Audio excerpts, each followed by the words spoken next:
This is A's Cast Live, your comprehensive look at the Oakland Athletics. Rooker, it's a 5 on a deep center. Robert going back at the track. He will turn and watch it fly. And 29 other MLB clubs. Adolis Garcia sends on the other way. That sends Carroll back. He's at the wall. Grows. Ronald Acuna, another milestone in a truly historic season. Julio with an absolute nuke out to left field. It's Glaber Day.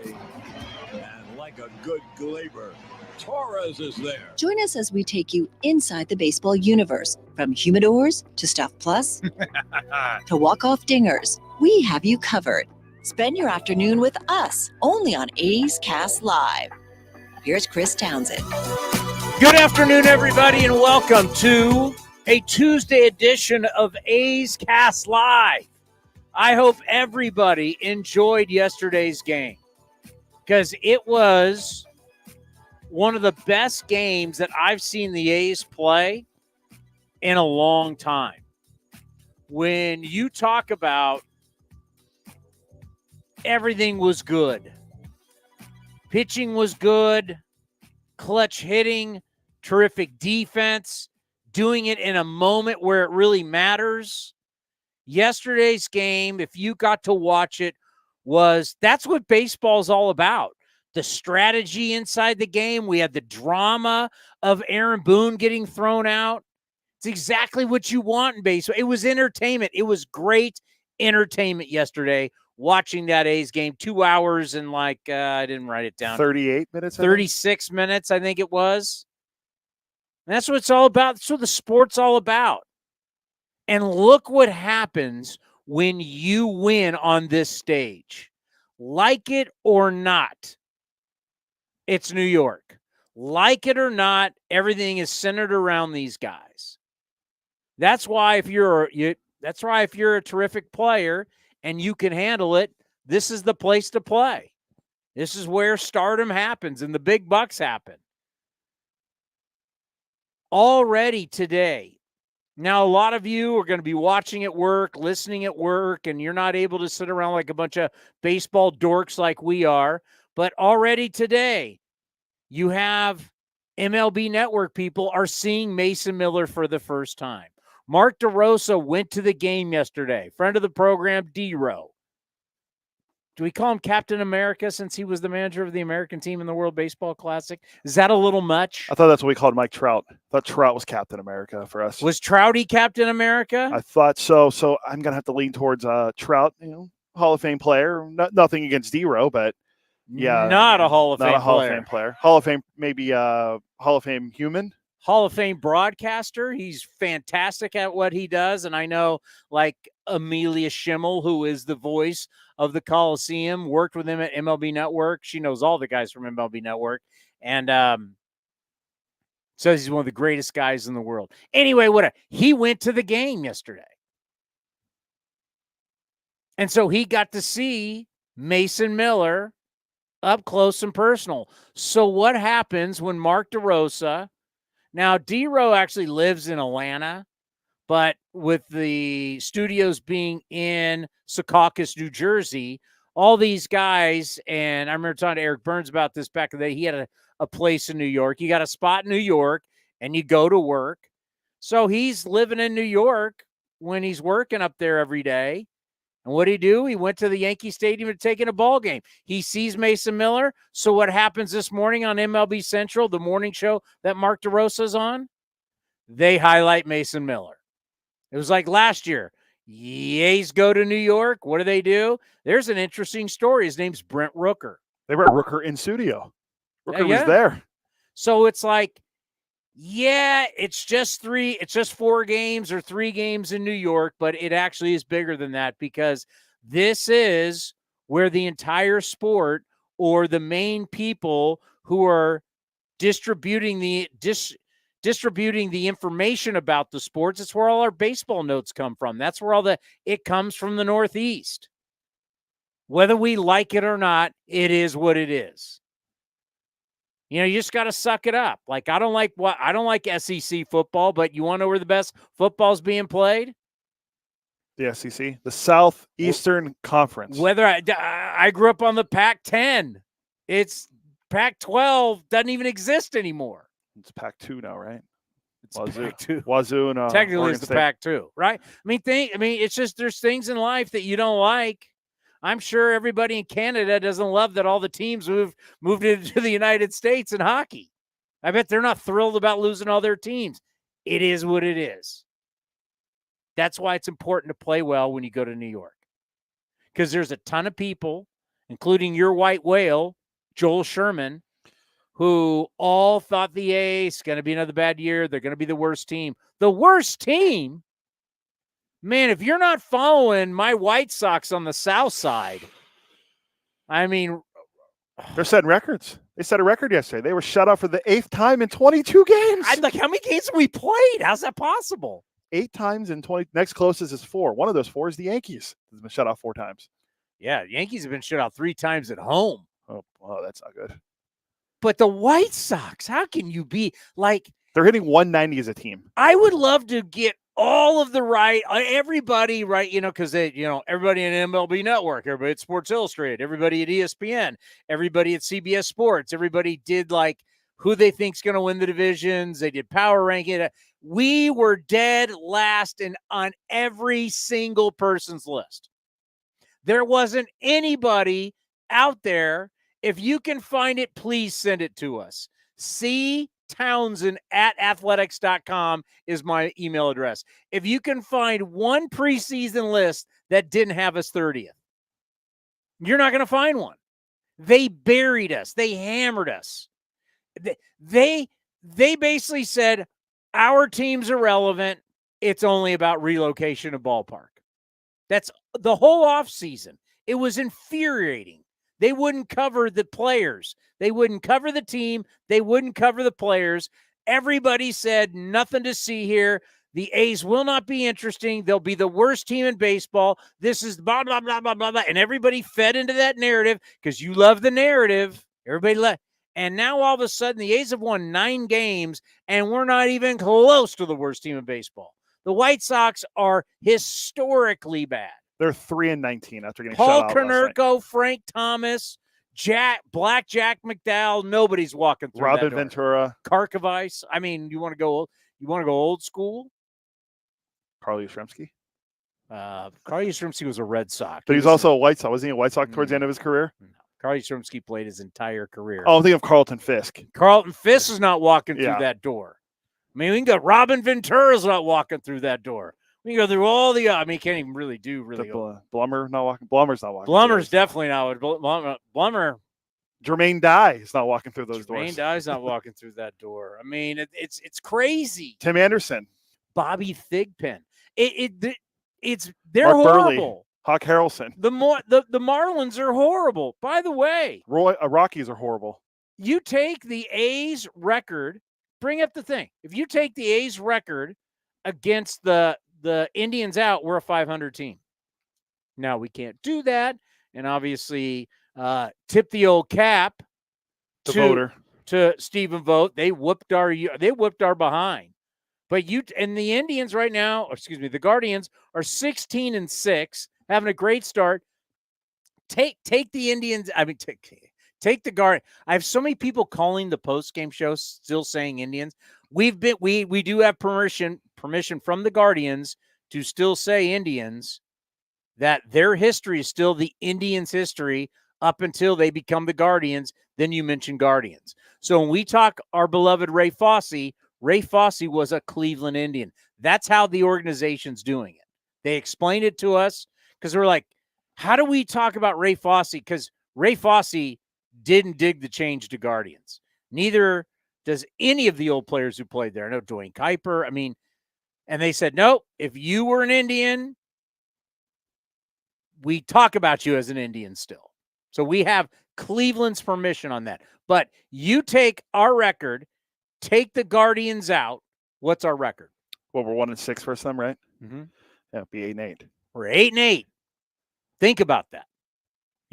Far better than everybody everybody in the Northeast threw us under the bus. And a series, and this is just one game. We got 3 left. you have a really good series here. I bet you the Joel Shermans, the Buster Olneys, the Tom Verducci's, you'll start seeing a major change in what they say about Mark Kotze, what they say about the coaching staff, what they say about the players. They may still say whatever they want about the relocation, but about the actual team that we have to cover, there's going to be a different narrative. I guarantee it. We've already seen it. One game in, all they had to do was shut out the Yankees 2-0. And all of a sudden, the way people are talking, the fact they're even talking about the A's on MLB Network tells you something. Yeah, we could play the D-Row audio later. Mason Miller was on Loud Outs on MLB Network Radio this morning, talking about Yankee Stadium and facing Soto and Judge and Volpe to close out the game last night. I have one gripe with the Guardians, and it's actually a good gripe for them, but it's a gripe against the Athletic. They released their power rankings today. This is why I think power rankings are so meaningless. Where are the Guardians in the power rankings? They're 16-6. They have the second best record in baseball. They don't have the most wins? They're 16-6. Just because you have the most wins doesn't mean you have the best record. Because we're not all equal in games played, my friend. It's a game of, remember, as I always say, it's a game of math. I'm just looking at the winning percentage, and they have the highest winning percentage. By really? Yeah. You sure? Yeah. I remember watching Braves are 7-14. The Guardians are 7-27. All right, so they have the best record in baseball. Yeah. And they're 8th in the Athletics power rankings. Should they, though, for a hot start, just immediately vault to the top of your power rankings? No, but the Dodgers were, what are the Dodgers, 13-11? They were 4th.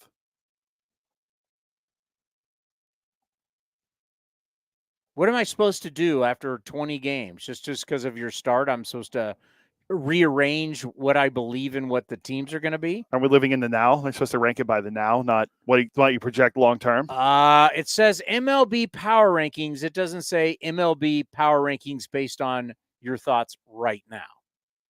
It's what your power rankings are. Well, it's what you believe. Like if a team all of a sudden has some injuries and loses some games, are you dropping them?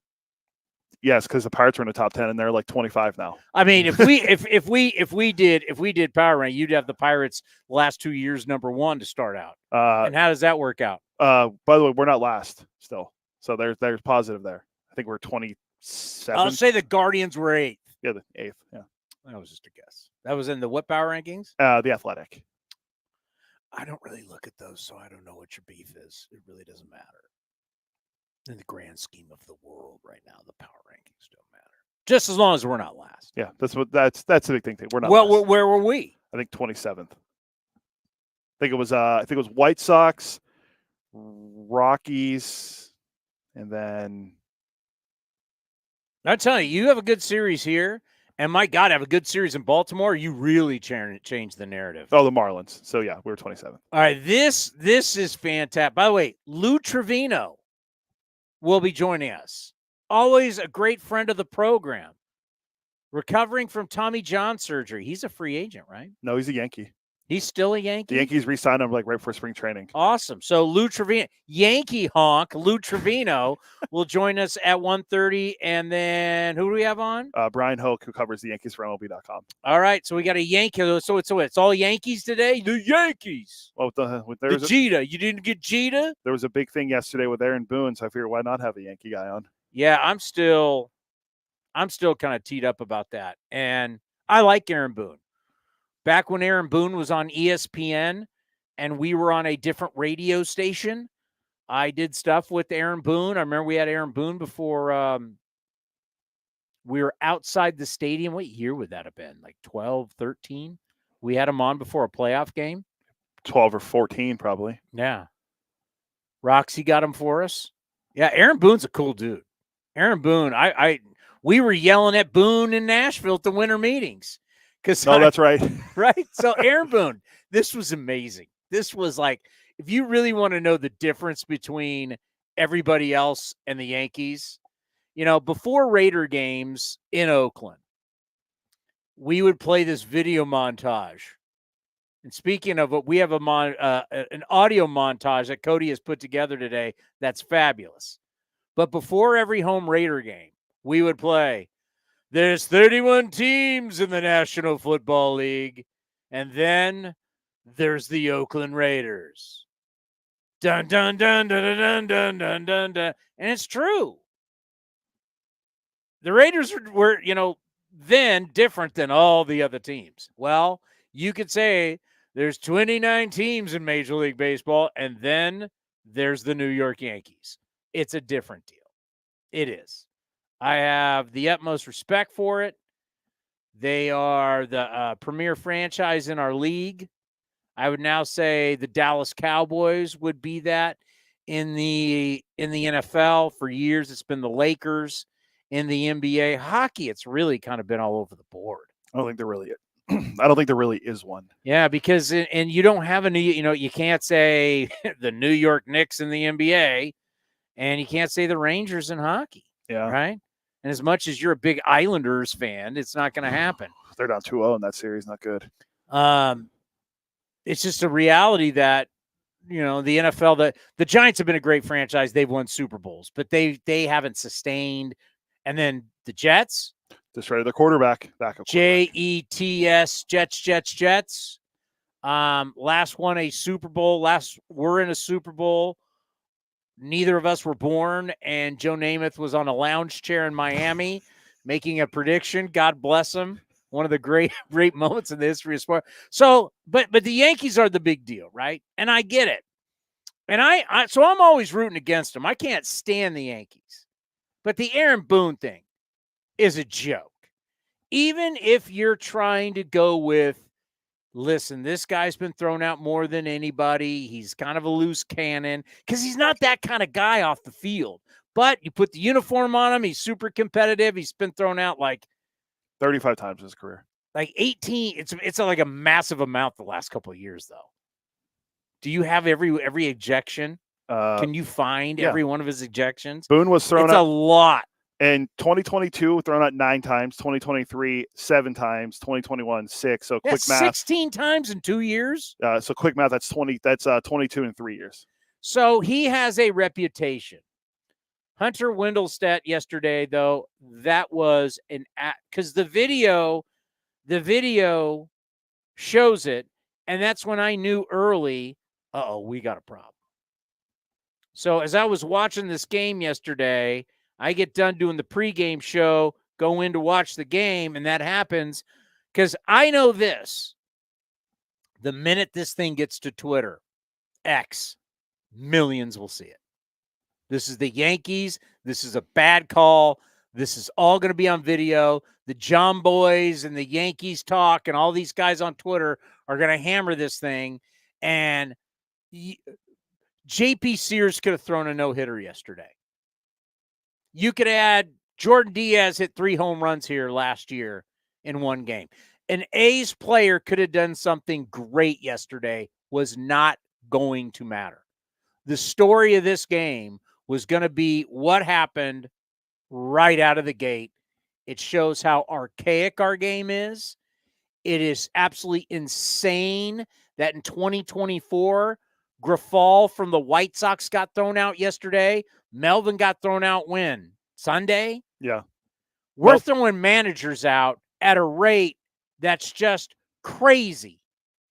Bill King, just plain crazy. We've had 12 managers ejected. Or 12 ejections so far this year. We've had 12, and I was like asking Cody, how many did the NBA have all year? Because remember, you got to get 2 technicals. Yeah. They have a system where we warn you.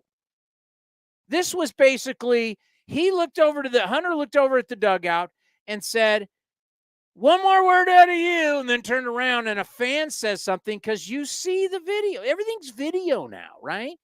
You see that Boone goes, okay, and then Boone's chomping on his gum. Boone actually looks up at his fingernails. Have you seen the video? Yeah. He's looking at his fingernails, and right over his shoulder is that fan in the blue hat who's still chirping. He turns around, throws Boone out. Nobody in the Yankees dugout was talking. There's video evidence that nobody was talking, and he gets thrown out. Now, there's people who are going to say, well, he now has this reputation. We can't find evidence of an NFL coach being thrown out. It hasn't happened from what I looked. These guys, I can tell you, on the sidelines, these NFL coaches literally berate these referees for the entire game. It's almost every single play. They are screaming, they're cursing. It's way worse than baseball. Basketball. These head coaches are up on the sidelines all game long yelling at the refs. All game long. So finally something gets crazy. I'm going to tee you up, but I got to tee you again to throw you out.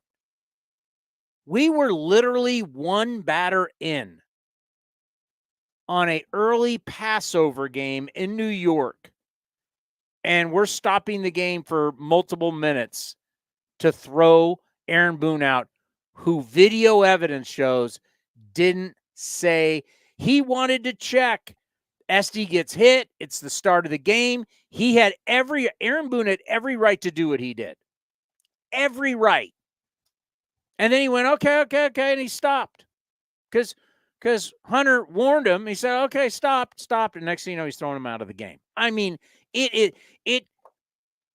umpiring is out of control. And then his strike zone stunk after that for both teams. But our game is changing. And we're trying to get more people into our game. We're trying to get people to love the game that we do. Am I going to go all Jeff Kent here and go, you got to love the game? Sounds like it.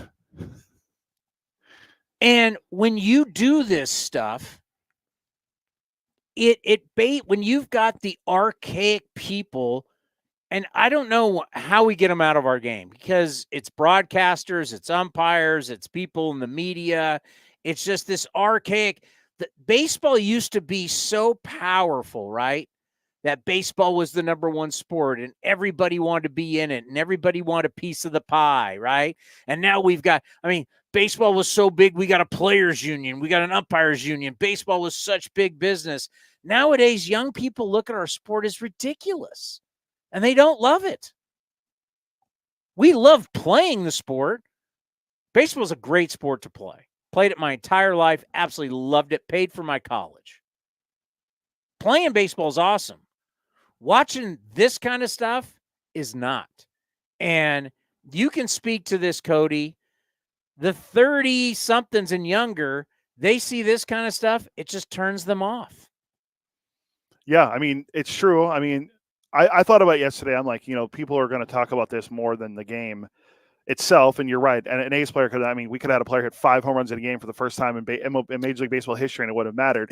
But still would have been Boone being thrown out. Yes, but here's what's even worse is so Bryan Hoch, who we'll have on a little bit later from MLB.com, put this out. They talked to Hunter Wennelstedt after the game, and here's what he said.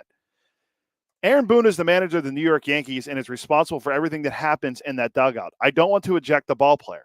We need to keep them in the game. That's what the fans pay to see. Aaron Boone runs the Yankees. He got ejected. So here's more. Apparently what he said was there was a fan right above the dugout. This isn't my first ejection. In the entirety of my career, I've never ejected a player or manager for something a fan has said. I understand that's going to be part of the story or something like that because what Aaron was portraying. I heard something come from that far end of the dugout. Had nothing to do with his area, but he's the manager of the Yankees, so he's the one that had to go. So he doubled down on it. He doubled down on being idiotic. And then all of a sudden what happens? We've got cameras everywhere. We've got video evidence. You see the guy, Mark DeRosa said he was a few rows up. You could hear the guy. He said he doesn't know what he was saying word for word, but he could hear the guy, you suck. So right over Boone's shoulders, this guy, you see him chirping. All of a sudden, the video evidence shows nobody in that area, Brad Osmus, anybody's chirping from the Yankee dugout. It's the guy just literally right behind Boone. Hunter turns, whoop, you're gone. I mean, it is such a bad look. It is unbelievable. And here's a reality, too. The umpires love the power, the control. It's their game. It's, I call my strike zone. And this game is changing to where I can see where either your balls or strikes. Every single pitch comes to me, every single pitch. MLB app on my computer, MLB.com. I can follow every pitch.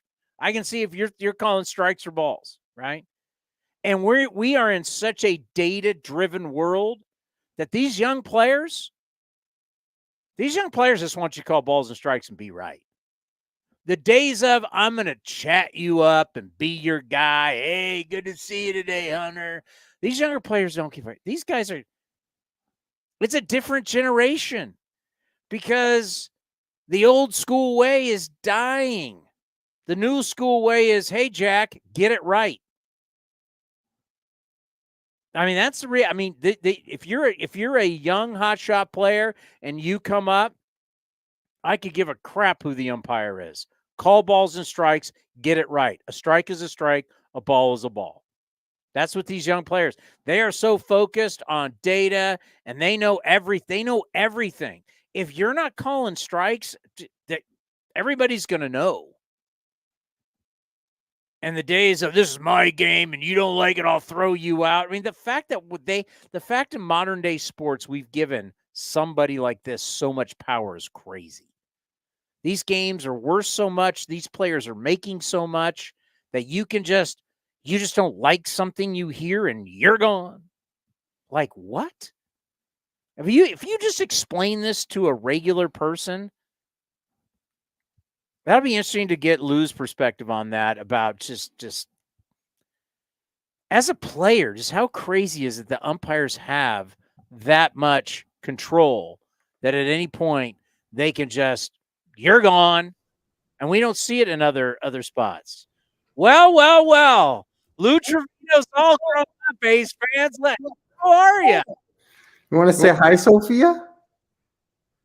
Absolutely beautiful. How are you? I'm doing good. How you doing? I'm doing well. So the family's growing. The family's getting a little bit bigger. Oh, that is awesome. So I mean, in your life, you think about, we've been with you in your journey to watch you get to the big leagues. I'll never forget that big moment for you, kind of being back home on the East Coast and pitching in the wild card game. But there's nothing like being a father, man. It changes everything. Absolutely. It's kind of crazy. It puts life into perspective. A bad day at work is not the end of the world.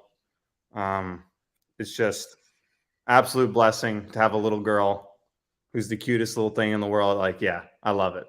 Oh, yeah, and enjoy every single – I know people tell you this and you don't think about it with the diapers and everything, but enjoy every single moment because my twin daughters just graduated from high school and they're going to college next, and it's hard to believe how fast the time goes. But with all the family time you're having now, how is that helping you as you're going to be coming back from Tommy John surgery?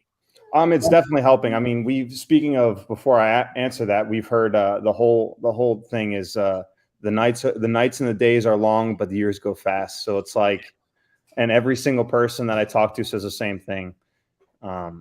It goes really fast. And honestly, it's the same for everything else. I mean, I look back at my career and I can't believe that I'm going on 7 years. It's nuts. I remember being a rookie. Yeah. It's just in a blink of an eye, things are gone. So it's one of those things that you try and take a step back and not get wrapped up in the disappointments or the highs or the lows of your career.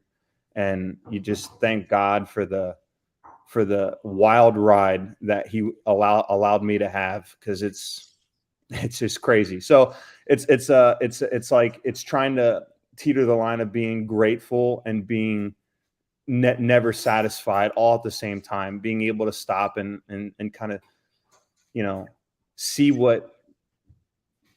where I've been, but also, like, obviously I'm not satisfied with that. I want to be better, but yeah, anyway, sorry, going back to what you were saying, it's nice. I mean, last year was disappointing. If you were to tell me that I'd have TJ, I would have laughed at you, because I didn't think I would have TJ. I'd be the only guy. I'm healthy. I take my work seriously. I'll be fine.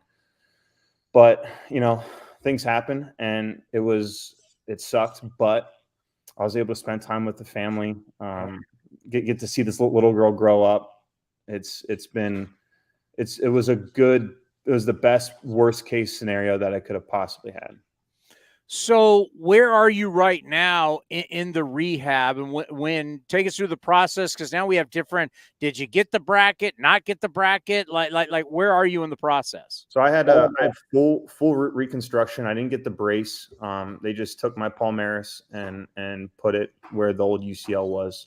I didn't have a torn UCL. It was just, as Elatraj said, it was just tissue paper. The elasticity was gone. I had a pretty good run with it. And so, there's put tape around it or something. But yeah, now we're approaching a full year. I had it May 3rd last year, and we're approaching lives. I'm a dozen bullpens in, feeling pretty good. There's ups and downs, but for the most part, I feel great. And hoping that I can be a part of something cool in New York. No doubt about it. I mean, when you think about when you're going to be ready to rock and where the season is and where the Yankees could be, and you're talking about a full-blown battle in the American League East. I mean, you could be like parachuting right into the fire and right in. I mean, it could be great for you. Yeah, I just pray that I'm a part of something cool, and it's. I was very thankful that New York wanted me back and re-signed me, and the team that we have, it's a pretty fun team to be a part of. Even though I feel like I'm not a part of, it's hard to say we when I'm here in Tampa, but at some point I can say we and mean we, and I pray that we go far, play well, and because I mean, winning with New York is on a different level than pretty much anything, like it's the pinnacle of sports, like you can't really think of even NBA football. There's really no one team. It's just, I feel like that New York is the pinnacle, and to win there would be a dream come true.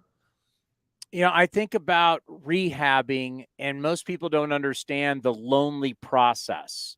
It's a very lonely process because the team still plays, the sport still goes on. And it's like, with the A's players, you remember guys will be down rehabbing in Mesa, Arizona. With the Yankees, the complex is in Tampa, so you're down in Tampa Bay. So just talk about how that the tough process is. You're going to be okay. You're going to come back and you're going to resume your career and hopefully pitch for a long, long time. And hopefully that little girl gets to watch you pitch someday at Yankee Stadium. But the process of coming back, it's a lot of you with trainers, and it's not easy.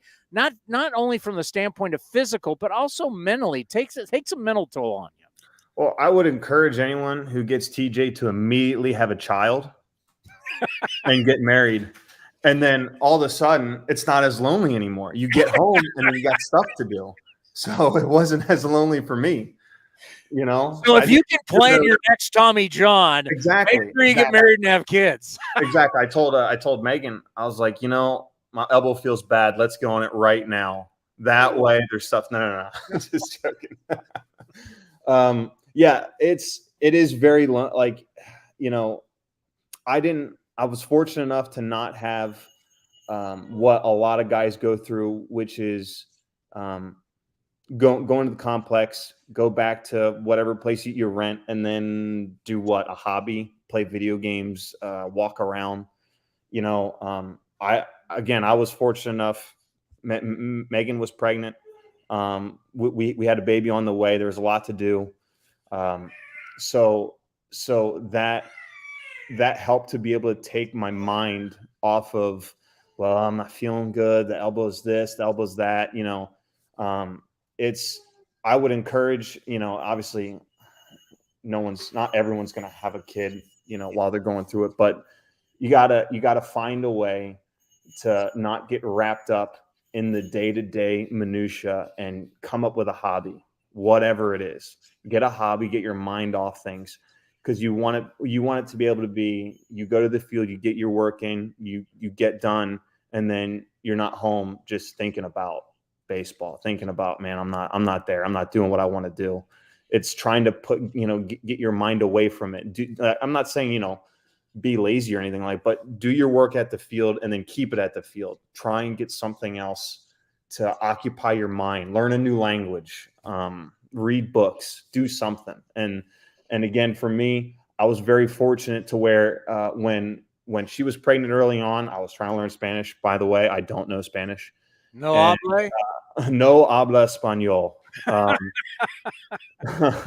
But and then again, I was trying to do that, and then she happened. So things were a little bit easier for me.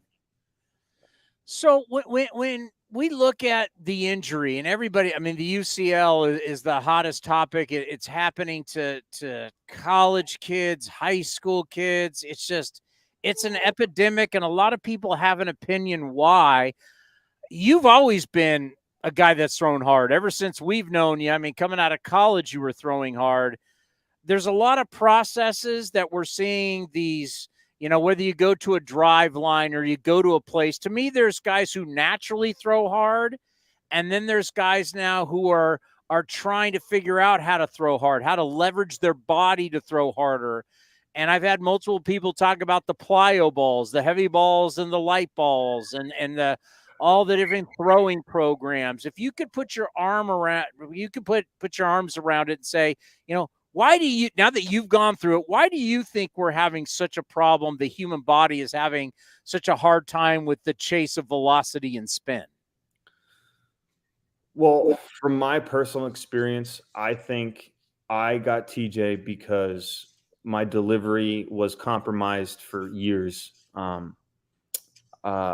And I was putting a ton of stress on my elbow, and the fact that I was able to hold up for as long as I had and still being able to throw hard was a miracle in and of itself. I think that if I obviously had a great year in 2018, started a great year in 19, and I just haven't been the same guy then. And again, I think it has a lot to do with the delivery got off kilter, and I put a ton of stress on my UCL, or else we're not I'm not talking about a personal experience. That's what I believe. But I mean, I'm going to say what probably 10,000 other people have said, but you start chasing velocity, there's a higher risk. But at the same time, I mean, what are you going to tell a kid? I mean, when I was 12, I wouldn't have listened to the guy that said, hey, Lou, back off a little bit. Just lob it over the plate. You never know. You don't want to get hurt. There's a cost benefit analysis to everything one does in life. NASCAR guys drive really fast. Well, guess what? You could get hurt badly, but the fastest guy wins. I know people like to talk about how, well, we got to incentivize throwing slow in little league and high school and college. So they're fine now. That doesn't incentivize throwing slow. I don't know. You want to throw 100 and drop bombs. That's what you want to do. It's a reality that I don't see goes away for a long time. I think I heard Dallas Braden say, we've figured out how to develop velocity, but we don't know how to attain health. And that's just maybe down the road, we figure out how to keep guys healthy. But in the meantime, everyone's going to throw hard. I mean, personally, I hope that everyone tries to throw softer. So when I get back, I can throw harder and be better than everyone else. You know what I'm saying? It's just, it is what it is. And you just pray, you hopefully early on in your development, you can be a late bloomer, because the late bloomers tend to last a little bit longer. Guys that didn't throw as hard in high school, didn't throw as hard in college, found the velocity in their minor league careers, they tend to last a little bit longer. But at the same time, guys are making millions of dollars throwing 100 miles an hour out of high school. You're not going to tell a kid that, hey, no, you want to be healthy when you're 34 and in the big leagues. Well, how do you know I'm going to be 34 and in the big leagues? It's just, you play what hand you're dealt, and you see if you can get pocket aces, and you hope that those pocket aces are good enough to win. And if they're not, it is what it is. But I mean, I was always a guy that was chasing velocity, and it worked out really well for me. So. Yeah, no doubt. No doubt. We're gonna have to figure out how to keep guys healthy because we have too many guys going on the IL. We have too many guys because when we lose you for a year, 14 months to 16 months. It's a long. But then you got your closer coming out of nowhere throwing 1 billion miles an hour. Like I feel like there's always guys get hurt, and then all of a sudden these rookies come up and they're throwing noise, and now now there's opportunity for other guys. So yeah, you're right. I mean, it hurts to lose all those guys. It really does. To not see the best pitch day in and day out. And I know a lot of people don't want to talk about it's a pitch clock, and I'm not saying it's a pitch clock, but with starters, like if you're going to blow out in 2 years, it's going to accelerate it because, if you're tired and it's a hot August day and you got 15 seconds, keep going. And the delivery's all out of whack. Like as a pitcher, when you get tired, that's when the stress develops on your elbow, on whatever, because your delivery starts to break down. Well, if you're like, hey, you got to go. And then 100 pitches in, guys are throwing 98. I mean, if you were going to go in 2 years, you're going to go now. That's my opinion. And I could be wrong, but it just seems more likely. Let's end on this. You had some really good times in Oakland. Great relationships, a lot of wins, playoffs. You were drafted by the A's. You came up through the A's. As we say, you were raised through the A's system. When you now look back, it's now been a while. When you now look back at your time with the A's, what do you think about? Blessed. I mean, to get called up in 2018 after spending 5 years in the minor leagues, and again for them to hold on to me for the first 2 years because I was terrible the first 2 years, and they gave me a chance, and I was able to kind of figure things out, and then get called up in 18 and have an unbelievable season with those guys. I mean, we were awesome. I mean, we were so good. It was disappointing for it to end the way it did. And then 19, we were great again. 20, 21, I feel terrible because I feel like I single-handedly blew that season. But I mean, the people that I got a chance to meet and are going to be lifelong friends, the players that are there that are amazing, the coaching staff, like it was one of those things where looking back, I wish I would have hung out with the guys a little bit more. I wish I would have enjoyed the moment that I had then because, those teams we were so close, and it was a lot of fun, and it would have been great to bring one home, especially with the amount of talent that we had. I mean, look at where those guys are at and what those guys are doing. It's insane. But it was an absolute blessing to be able to be a part of that. And I think about the run for your family as Ray Fosse coined them the traveling Trivinos. I mean, the amount of fun that your family got to have with you is here you are, you're finally in the big leagues, you're living your dream, and your family traveled around and did it with you. Yeah. It was special. The amount of time, as a father, as my father always knew I was going to make the big leagues, but when it happened, and then to be able to travel around and see everyone, all the parks, like he wasn't much of a traveler before then, and now he loves traveling. He can't wait to go see this and see that. It was so special. It's very special. Well, we can't thank you enough. You were always so good to us here on A's Cast, and we loved having you on. We loved watching you compete. We loved Cody and you talking about the PSAC conference. I didn't even know what the PSAC conference was. Well, my school doesn't even exist anymore. They're now called Penn West University, so I don't acknowledge that conference anymore. Did you know that his school's not even Pennsylvania? I had no idea. News to me.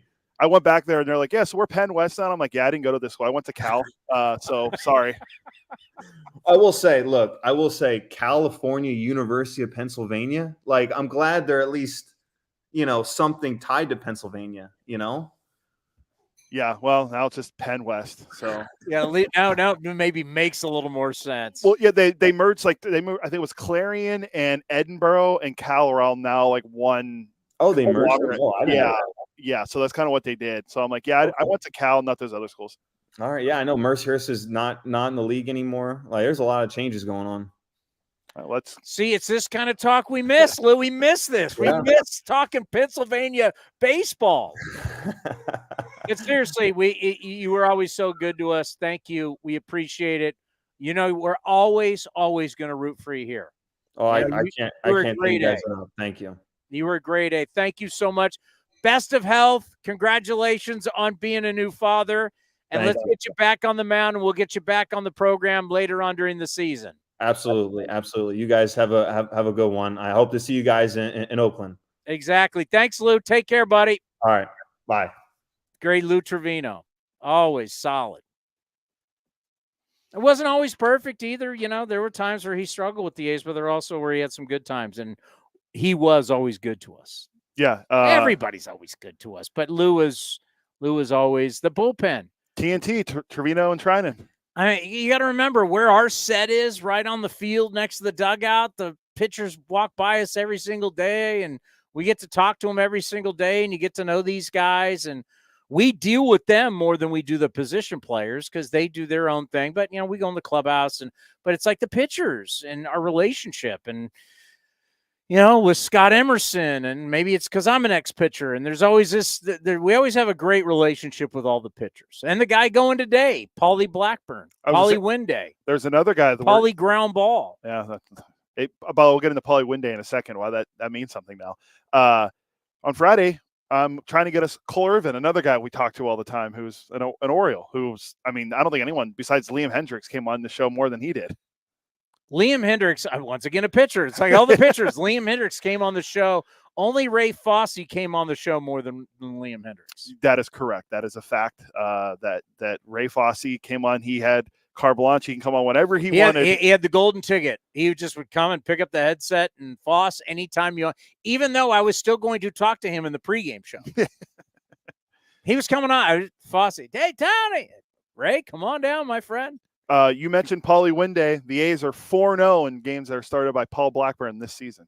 Paulie Winday is back. So I just want to throw that out there. All right, I want to play the montage you put together from yesterday's game. Yesterday's game was awesome. Anytime you beat the Yankees, awesome. Anytime you beat the Yankees, Yankee Stadium, awesome. Anytime you shut out the Yankees, super awesome. Geloff, I said to Vince after the game, I said, Vince, I'm going to give you the cheesy talk show host question about, is this the game that turns Zach Geloff around? But, I mean, maybe it is. Zach Geloff going deep. You want him to be the face of your franchise. Yes, you had the drama Boone getting thrown out. It was great. Here's a little, if you missed it yesterday, here's Cody's montage of what happened at Yankee Stadium.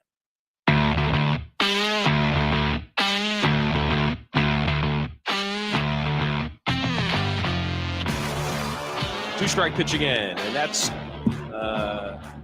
check swing, and the answer is no. Ball was inside. 1 ball, 2 strikes. Hunter Wendelstad with the balls and strikes today. John Tumpel, he got hit by the pitch, so that's what happened. It was a hit by a pitch, and Ruiz is aboard for the Athletics. Hey, guess what? You're not yelling at me. I did what I'm supposed to do. I'm looking for him to get hit by the pitch. You got anything else to say? You're gone. Okay? We'll let Hunter Wendelstad explain that. There's no reason to follow up.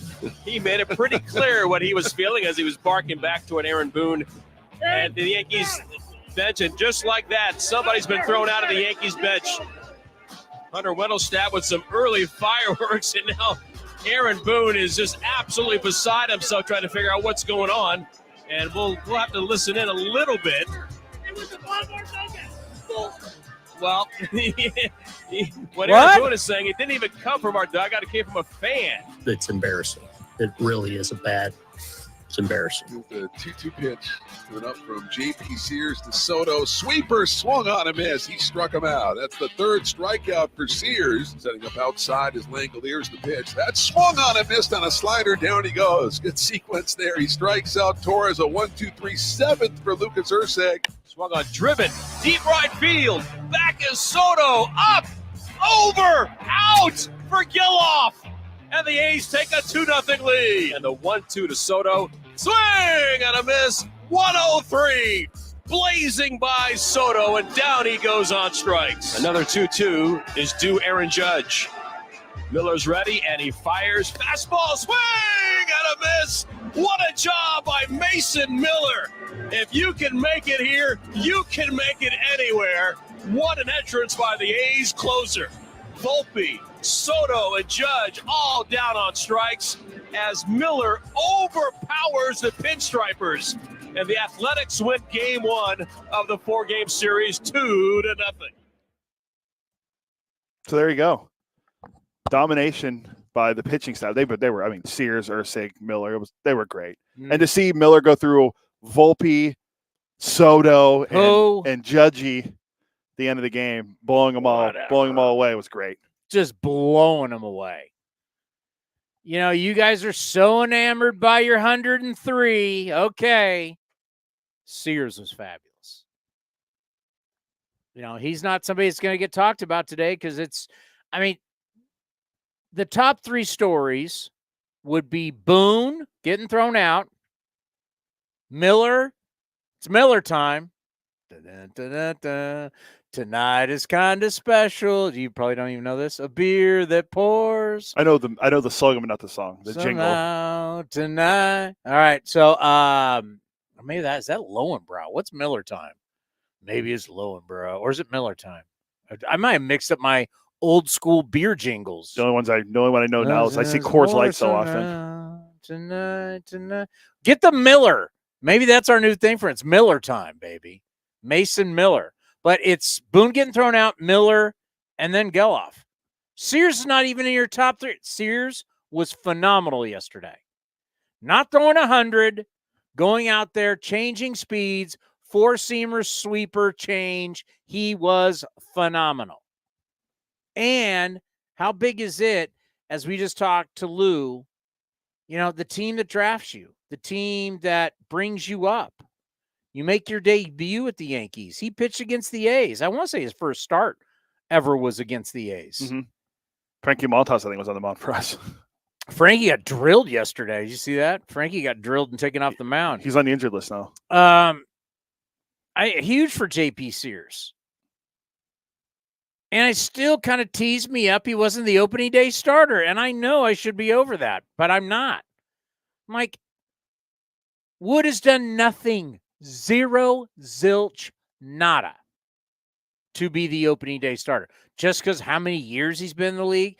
That's why I try and tell people in the postgame show, when you call in at 833-625-2278, there is still an old school mentality. Yeah, he's been back of the baseball card. He's a veteran. He's been here. Why was Ross Stripling number 2?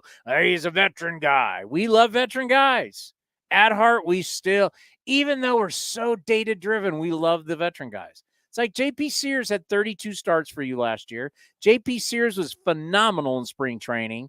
And J.P. Sears, and you could say the same thing for Paul Blackburn, but Paul Blackburn didn't pitch great last year.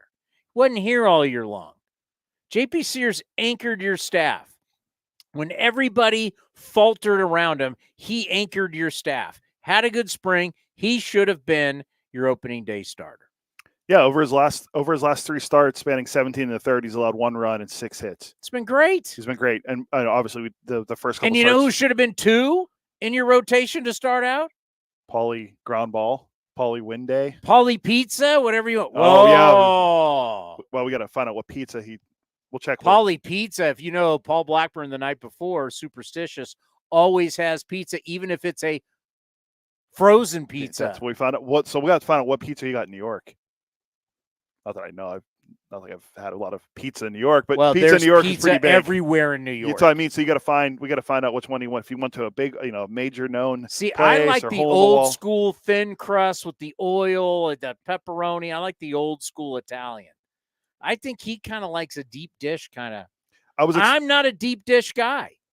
I was explaining to him about the. What kind of pizza are you? I'm into the Detroit style pizza now. It's it's a square cut now. It's Chicago style-ish. Yes. So I was explaining to Paulie. Chicago style pizza.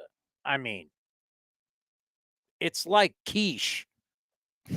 I mean, seriously. I mean, it's like, really? That's I mean, what? It's like what? That's a lot of carbs. Yeah. It's a lot of. I am an East Coast thin crust, crisp, oil, meats.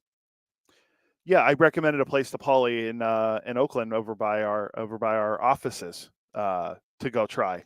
I had Detroit style. To me, there was a place where I was going up called Square Pan Pizza where they did it like that. And I'm like, all right, I don't want my pizza super thick. I don't know why. I'm not into that. You know what pizza you would like then? If you like, well, it's thin, but it's I do like a meat cheese. My old friend Ralph Barbieri. Yeah, it's the best pizza. East west of the Mississippi. Try a pizza at Whole Foods. Their pizza there's actually not bad. If you want something economically priced. I mean, I have my places in San Jose that I like to order pizza from, but we had Whole Foods pizza the other day. Ralph Barbieri is rolling over right now. You're saying Whole Foods. One of my favorite places to go here is right down the street.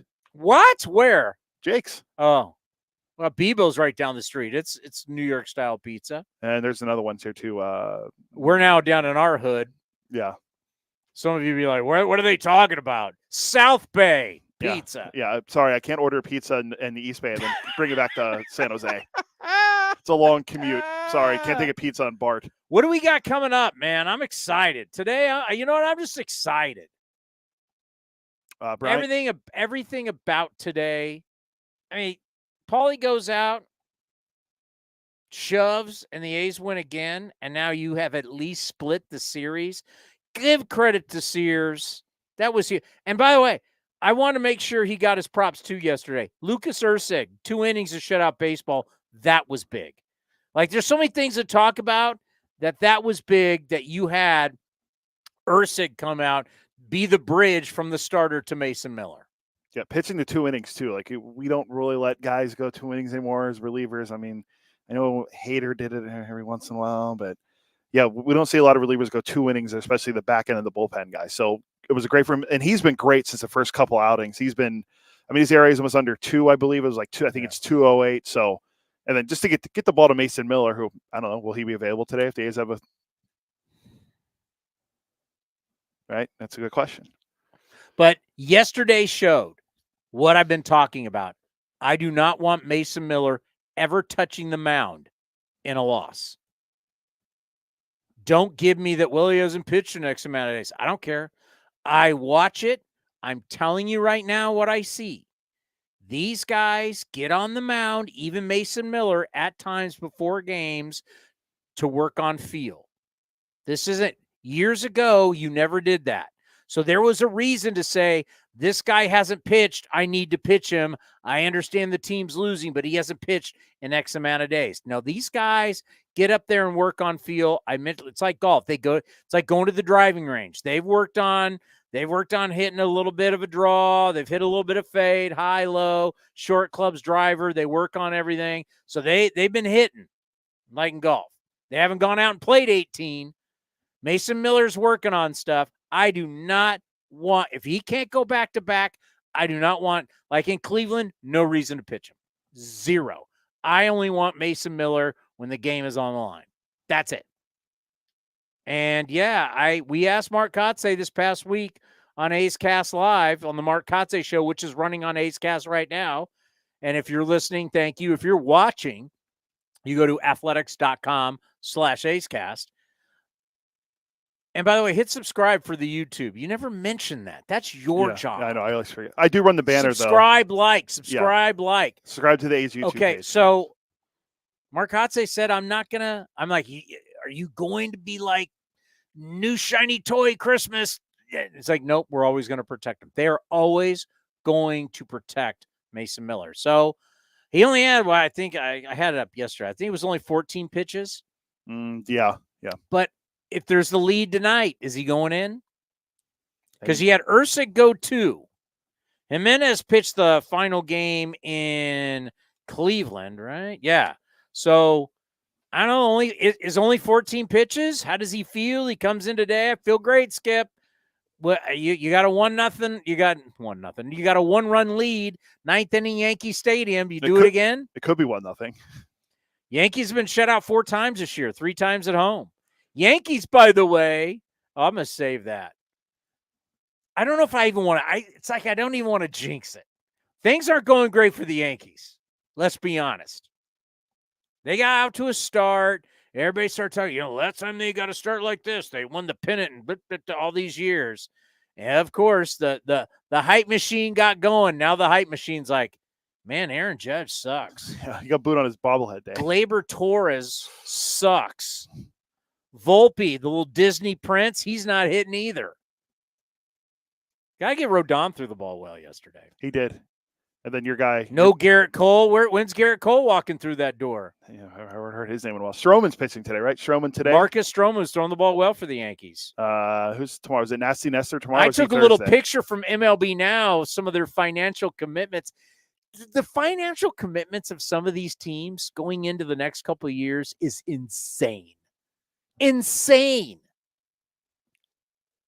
Like, there's people starving to death. And these guys are all their payroll. Right now, their payroll as it sits, they haven't even signed Juan Soto, is over $200 million for next year. Oh, speaking of Juan Soto, that number that D-Row threw out earlier that when we were watching. Well, you know what? Let's coming up next. So a lot. It wasn't that much though. Yeah, when you think about it, it wasn't. But it's how crazy baseball is. Yeah. If you watched the game yesterday, and I was not being a troll. Sometimes I'll admit being a troll. But I think it was a good baseball observation, which I got backed up today by MLB Now.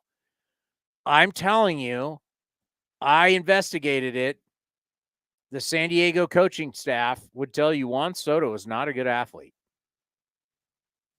He is not a good athlete. He's not fast. He doesn't throw all that well, even though they tried to act like it in that throw with Houston this year. Juan Soto is not really that fast. He's not really that limber. He's not a great athlete. He's got unbelievable hand-eye coordination. He's an unbelievable hitter. But he's not a great athlete. And you saw it in where is Langoliers? You saw it in the 8th inning, bases loaded. Langoliers pops it up down the right field line. He's lumbering at 25 years old. He's slow. Can't make the play. That would have been awesome for my whole thing on Juan Soto if Langoliers then gets a hit. And I would have said, hey, that should have been an easy out. But this slug out in right field, who's 24 and 25, the San Diego staff was like going, this guy's not a great athlete. You're 24, 25. This is the best time you're going to be an athlete. You're going to sign this guy long-term. This is going to be Giancarlo Stanton. Mark the tape. What is the date today? April 23rd. This is Giancarlo Stanton. Now, you're going to be buying some great years. You're going to buy 26, 27, 28, 29. That's the best free agency you can get. Bryce Harper, Manny Machado, just thinking guys off the top of my head. Some of Mookie Betts. You're getting prime years in a massive contract. That's what you want. You're getting a lot of prime years with Juan Soto.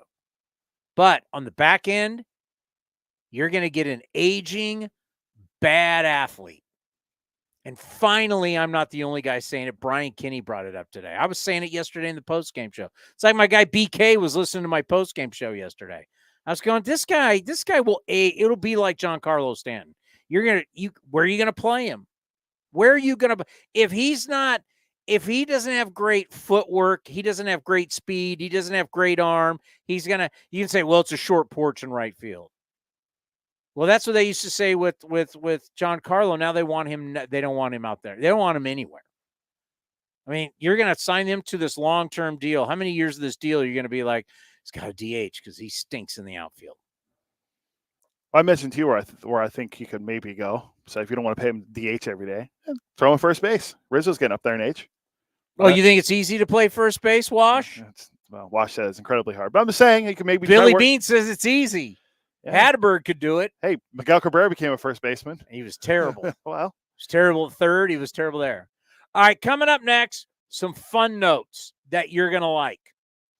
This is good times, man. This is way better than last year. Once again, A's are seeking their 10th win of the season.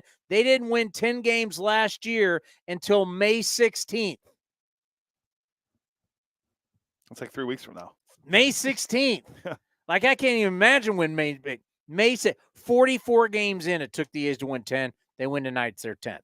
And already the narrative's changing around the country. Now that you do some stuff in New York, everything starts to change. I thought the A's were going to be the worst team in baseball. Everybody had it was going to be the worst team in baseball. They're not saying that anymore. Fun with numbers next, right here on A's Cast Live. This is Chris Townsend. I'm proud to announce our year 2 partnership with Link Soul. They've changed my wardrobe, and they can do the same for you. And right now, their spring collection is fabulous. Natural fabrics and versatile styles, perfect for this time of the year. And they want to introduce their performance line for golf, premium for on-course apparel, design, and to keep you cool and dry. Check it all out, linksoul.com. That's linksoul.com. Remember, look good, play good. Where does one community end and the next begin? Across the railroad tracks? On the other side of the river? Is it between the east side and the west side? At Comerica Bank, we believe it's all one community, and we're all part of it. That's why Comerica has invested over $20 million for affordable housing, financial education, and workforce development in lower-income communities.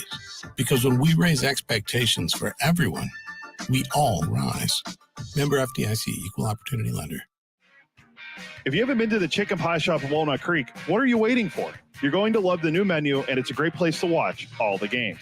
Come taste their world-famous chicken pie that has been served in Southern California for 86 years. They have a new spring menu with special dishes and a full bar with new delicious spring cocktails. Spacious indoor and outdoor dining, perfect for your next corporate party or birthday celebration. Don't forget free parking. For more information, go to chickenpieshopwc.com. That's chickenpieshopwc.com. Nestled in the hills of San Jose, minutes from Silicon Valley, Cinnabar Hills Golf Club offers 27 holes of championship golf, a first-class pro shop, practice facility, and great food in the grill. This time of year also means family and business get-togethers. Let the folks at Cinnabar Hills make your event unforgettable while enjoying their award-winning venue.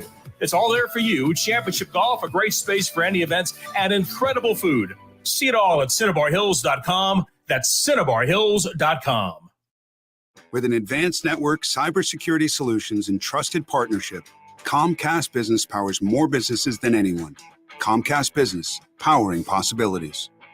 Get started with internet and security for your small business for $49.99 a month for 12 months with a 2-year contract. Plus, ask how to get up to an $800 prepaid card with qualifying internet. Call today.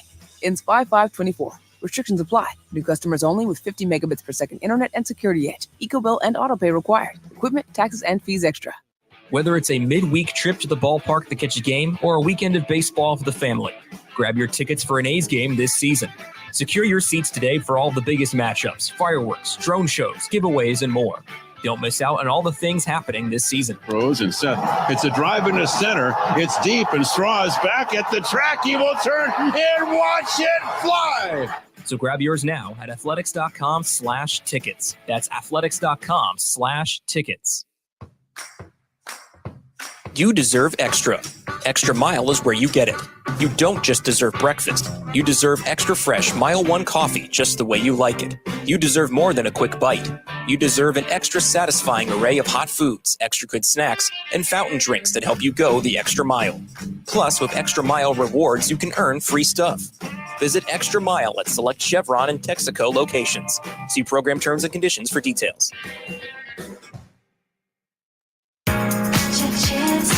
This is the place where you can dance like nobody's watching, win like nobody's business, and get away like you mean it. So what are you waiting for?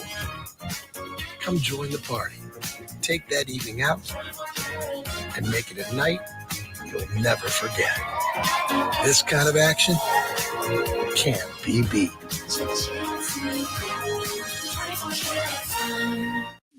If you're looking for a new mattress, Nest Bedding has you covered. Sleep on the same mattress Hall of Famer Ricky Henderson sleeps on. Nest Bedding is the #1 brand of online mattresses and the Bay Area's favorite mattress store. Take home the Easy Breather pillow.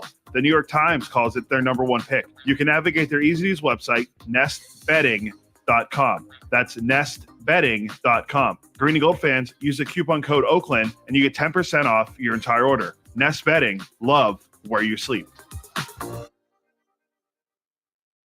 Looking to stay up to date on all things A's? Head over to athletics.com/A'scast. That's athletics.com/A'scast to listen to A's baseball in full 24/7 coverage of the A's, only on A's Cast. With a single click, you can stream great shows, live pre- and post-game coverage, and of course, all the great action of the A's this season. Head to athletics.com/A'scast today.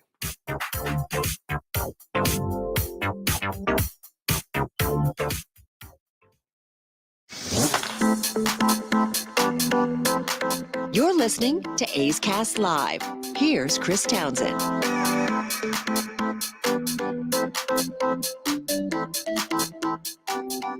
You're catching me as I'm wolfing down some chicken wings. I thought we had more time in that break, but it was already long enough as it is. Clearly we did.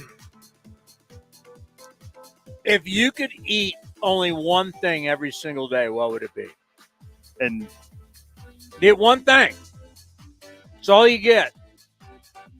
It's all you get. You get one thing. If I had to do one thing, we talked about it earlier, I'd probably go with pizza. Barbecue chicken pizza. That way you're getting protein with the chicken and then the other stuff that goes with it. You'd eat pizza every day? I probably could. I mean, I don't, but... You really think you'd eat pizza every single day? Now you make me think about it. Maybe not every day. You're only getting that. Once again, the question is, this is the only thing you get every single day. I'd probably go chicken then. Probably some like barbecue chicken or something like that. Or maybe just plain chicken with maybe like a vinaigrette or some kind of dressing on it. I think chicken wings is a good call. I mean, you got to eat it every day. The other thing I could do every day, I think I could do every day, I got to figure out what meat. I could do tacos every day. Oh, that's a fair, yeah. You're getting one thing. I don't pay ribs, steak. Pizza be hard every day. I mean, once again, this is all you're getting. Yeah, tacos. Breakfast, lunch, and dinner. You're eating this. You're gonna eat pizza, breakfast, lunch, and dinner every single day. I think tacos is a great call. Some people are in. Tacos is a great call. Tacos. I can do chicken wings. I could probably go pork rib, like if you gave me my option is just ribs,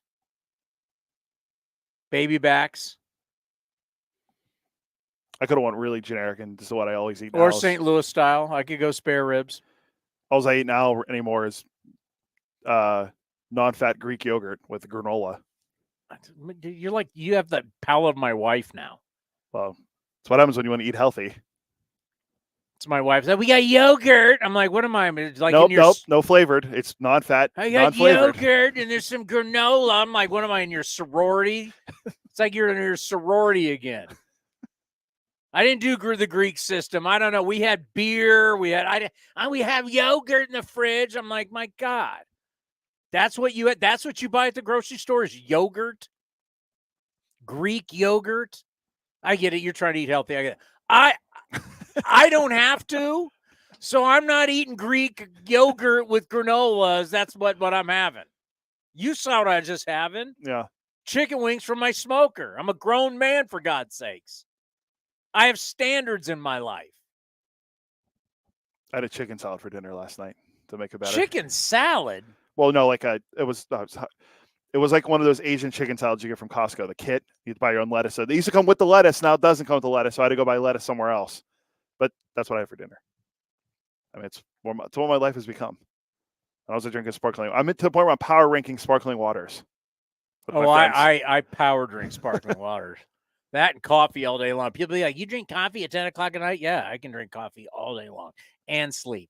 I got a nice pork tenderloin that I'm putting on the smoker tonight for dinner while I'm watching the A's take on the Yankees, who, by the way, they won 12 of 15, and you guys wanted to crown them. Denny Green, crown their ass, I think is what he said about the Chicago Bears back in the day. They are who we thought they were. Crown their ass. And we let them off the hook. 12, they'd won 12 of 15. You guys were already doing the parade of champions. You had it all set. Well, guess what? They've dropped 5 of their last 8. All right. I know that what I say has nothing to do with today's game, the outcome of today's game. Nothing that I do where I am in the great state, the Golden State, California, affects what happens in New York City and the Bronx. Fair. But I'm scared to put this out. You're not. So you're being superstitious then. Yeah. Yeah. And I'm really not a superstitious person. Like I don't wear certain underwear or socks or do certain rituals.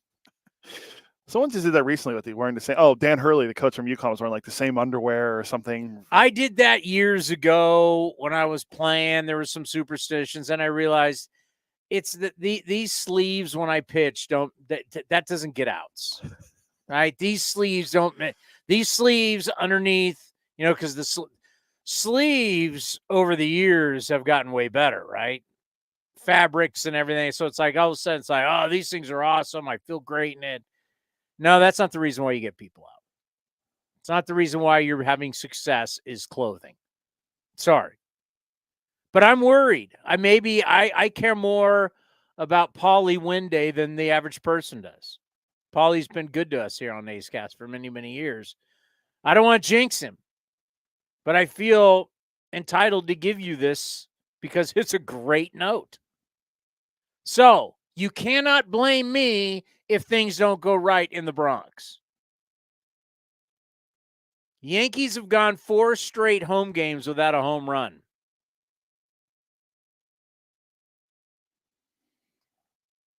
Well, that's what usually results in the notes how many home runs the Yankees hit. The Yankees have scored just 3 of their 30. They've just scored 3 of 35 innings on the homestand.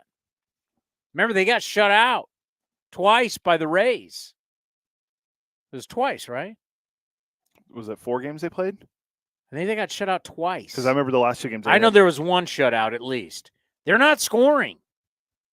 Aaron Judge, last 7 games, is hitting a .07. A lot of strikeouts. Okay, a .07 for him. He's like 280 pounds. So when you say he's not hitting his weight, you're not joking. He's not hitting his weight. Almost twice his weight. Almost triple his weight. Yeah. Triple, yeah. Volpe is hitting 103 in the last 7 games. Torres is hitting 125. 0 home runs and 83 at-bats this season. They're not scoring. Their offense stinks. The Bombers haven't gone 4 straight home games without a home run since a 5-game power outage back in 4 straight home games. 2016. Oh, wow. Okay. I was going to say a couple of Yankees years ago. have gone 99 straight at-bats without a homer. I find that hard to believe with that ball in that ballpark. In that bandbox. It's a joke. Whenever a ball gets hit in the air to right field, you're like, oh, God. No, anytime a ball's in there, regardless, it's on, like yesterday, watching the game and listening to the game on both television and listening to our broadcast on A's Cast, just hearing every time the ball gets hit, all you hear is the fans go, yeah. It's like, oh, okay, it's a shallow It fly almost ball to feels right like field. you could stand at home plate and throw a ball out. It's so close. It's not like Geloff's home run. Awesome, but that's not like, it's Yankee Stadium. I didn't look at the old baseball savant. How many ballparks would that have been a home run in? Like people like to do when they look at home runs. I mean, to go out and stick it to these guys today would be phenomenal. I mean, a sweep would be awesome in New York. By the way, did you see who's in a lineup today? Esty leading off and playing center. Let me make sure the lineup hasn't changed in the last Wait a minute, hour. Stroman's a right-handed pitcher. Is this possible? Yeah. Esty lead off playing center field against Stroman, who's right-handed. I don't know what's going on. I don't. But it's like, I don't know. I don't know what's going on. It's like he's one of your most dynamic guys. How do you not play a dynamic player? Did you have fun watching that series in why is this not charging? Did you have fun watching that series in Cleveland where you struggle and he's sitting on the bench? It's like, what are you doing? What are you doing? It was like even yesterday. He got on base 3 times, 2 times a walk, and he got hit by the pitch. So 3 times on base, and he's Getting replaced for a pinch hitter. Because you got to put Brown in. Really? Brown got a hit, but guess what? Brown didn't score, and it's hard to get Seth Brown in. Brownie's hitting cleanup today. And playing, I believe it's left. Brownie's playing left field, yes. So it's Ruiz leading off, Noda at first, hitting second. Here's what you don't want. Two things that you don't want with the A's right now. You don't want the pitchers to feel like we can't make any mistakes or we're done because we can't score. Because then you got guys now pitching to the scoreboard. And it's human nature. I don't care what Scott Emerson says. Oh, you got to be a pro. And you're going to, like, Emo, come on. You don't score. Starting pitchers go out there, and they know that. And they know that every single time they go out there, if they give up a run and you can't score, the mentality is, we've lost. These guys can't score. There becomes division between offense and pitching, right? It's human nature. It happens in football all the time. You can have a great defense, but the offense can't score. So you're going to be the defense going to be like, hey, what's up? Help us out. Vice versa. You can have an offense that scores and a defense that just gives it right back. There'll be division inside the locker room in football. You call it a clubhouse in baseball. There will be a division. It's human nature. We're doing our job. Why aren't you doing yours? That's going to happen. Hopefully it doesn't. But that's what I worry about. And the other thing is I worry about the team going, they know. You don't think these guys know that SD should be playing every day? Everybody wants to play every day. Everybody wants their at-bats. But at some point, this is the big leagues, right? This is you're supposed this. We're not trying to develop prospects. That's what I have no problem with that, but I don't run the team. I'm not the GM. I'm not the manager. They're saying they want to win. That's why they play Rooker. That's why they play Toro. That's why they play Nevin. On and on and on. That's why they do that. Is Tyler Nevin a part of the future of the Athletics? Long term? I'm going to go with no. But he's playing a lot because Kotze wants to win. Well, if you're saying you want to win, at what point is everybody looking around going, why is Ruiz not playing? Yeah, especially after you see, since he's been back, you asked him to get on base and hit the ball hard, and that's what he's done. And when he gets on base, he can steal bases. Like he was safe in Cleveland, but they didn't get their challenge in on time. Like, why would you not play this guy? I know he's not perfect. I talked about that a lot last year. He's not a center fielder. He's not. Okay. We're always, until further notice, going to have players that are not complete players. Ricky Henderson's not walking through that door, right? You're not young Jose Canseco's not walking through that door, right? Where's Jose? It's my guy Jose right here. There's Ricky right here. They're not walking through that door. I'm fine with that. But when you got guys that can play, to be able to look yourself, this is just me, to look myself in the mirror and be able to be like, okay, I got to know I gave it everything I had. And if it doesn't work out, if things don't go my way, as long as I gave it everything I had. But if I didn't give it everything I had, I'm going to be kicking myself. That's why some of these lineups that we've seen, you're just like, what are you doing? You're not playing your best guys. You're not putting your best foot forward. Well, the data says, the data says, okay, the only data that matters, and I would debate this with, I don't care if you went to MIT, I don't care if you went to Caltech, I don't care how many degrees you have, and you can say you're the smartest guy in the world, and Townsend, you're just some dumb guy who went to San Jose State. That's fine. I'll wear that. But I'll say there is only one thing that matters. Wins and losses. You're losing and you're not scoring. So you can take that data and you can shove it because your data doesn't produce. You want to be a great offensive coordinator? Your team better score touchdowns. Otherwise, I don't want to hear how smart you are.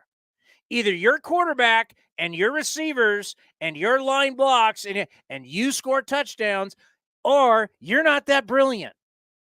And I don't care where you went to college. And I don't care where your metrics people and what's data and what's this and blah, blah, blah, blah, blah. Are you scoring runs? No. Well, then maybe your plan isn't that great. It's a production business. You either win or you lose.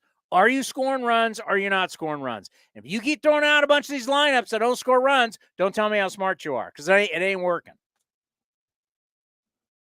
The proof is it's in the scorebook, man. Keep score every game. 0, 0, 0, 0. No hit, strikeouts, no hit, strikeouts. Like, how can you be right now, the Yankees? How brilliant are you right now with the Yankees? You've been shut out 4 times already in 20, how many games they played? 23 games. 23. You got a bunch of guys hitting 100. How great is your offense? Your offense stunk last year. I mean, you can have all the data people you want, but and that's great, and I'm happy for them, and I'm happy for their families that they got all the fancy degrees. But at some point, what's it doing on the field, man? And you're coming out with all these different lineups, and there's no continuity. Like, you can't tell me there's not going to be people inside the clubhouse who are saying, why isn't Ruiz playing? Everybody knows he led the American League in stolen bases. Everybody knows he broke Kenny Lofton's record last year, rookie record. They know it. You look at his numbers versus everybody else's numbers. You don't think inside that clubhouse at some point people are going to go, why is this guy not playing? Again, when you ask him to go down, I looked it up. You ask him to go down and hit the ball harder and have better exit velos. His exit velo on the year now is 92.7. I mean, that's way better than it was last year. And then even if you look at his numbers, small sample size, 16 at bats, but 2 home runs, 4 driven in, 2 steals, a 1,414 OPS. I don't think anyone on the A's has an OPS even close to that. I know, again, it's only been 16 at bats, but he needs to play every day. That's what they told us, that they sent him down to play every day, and then he comes up and he's playing sporadically. So it's good to see him in the lineup today finally against the righty. All right, I have actually great news for the Yankees today. Are you ready for this? Yes. I have actually great news for Yankees today. So obviously one of our great fans, Road Trip Mike, who calls into the postgame show. He travels around everywhere. I mean, he's living the dream. I mean, obviously he's got a ton of family money to be able to be traveling the way he does. Road Trip. He's calling us from a boat in Chesapeake Bay when the A's are taking on the Orioles. He's calling from Texas and Michigan and Florida. Road Trip Mike living the dream.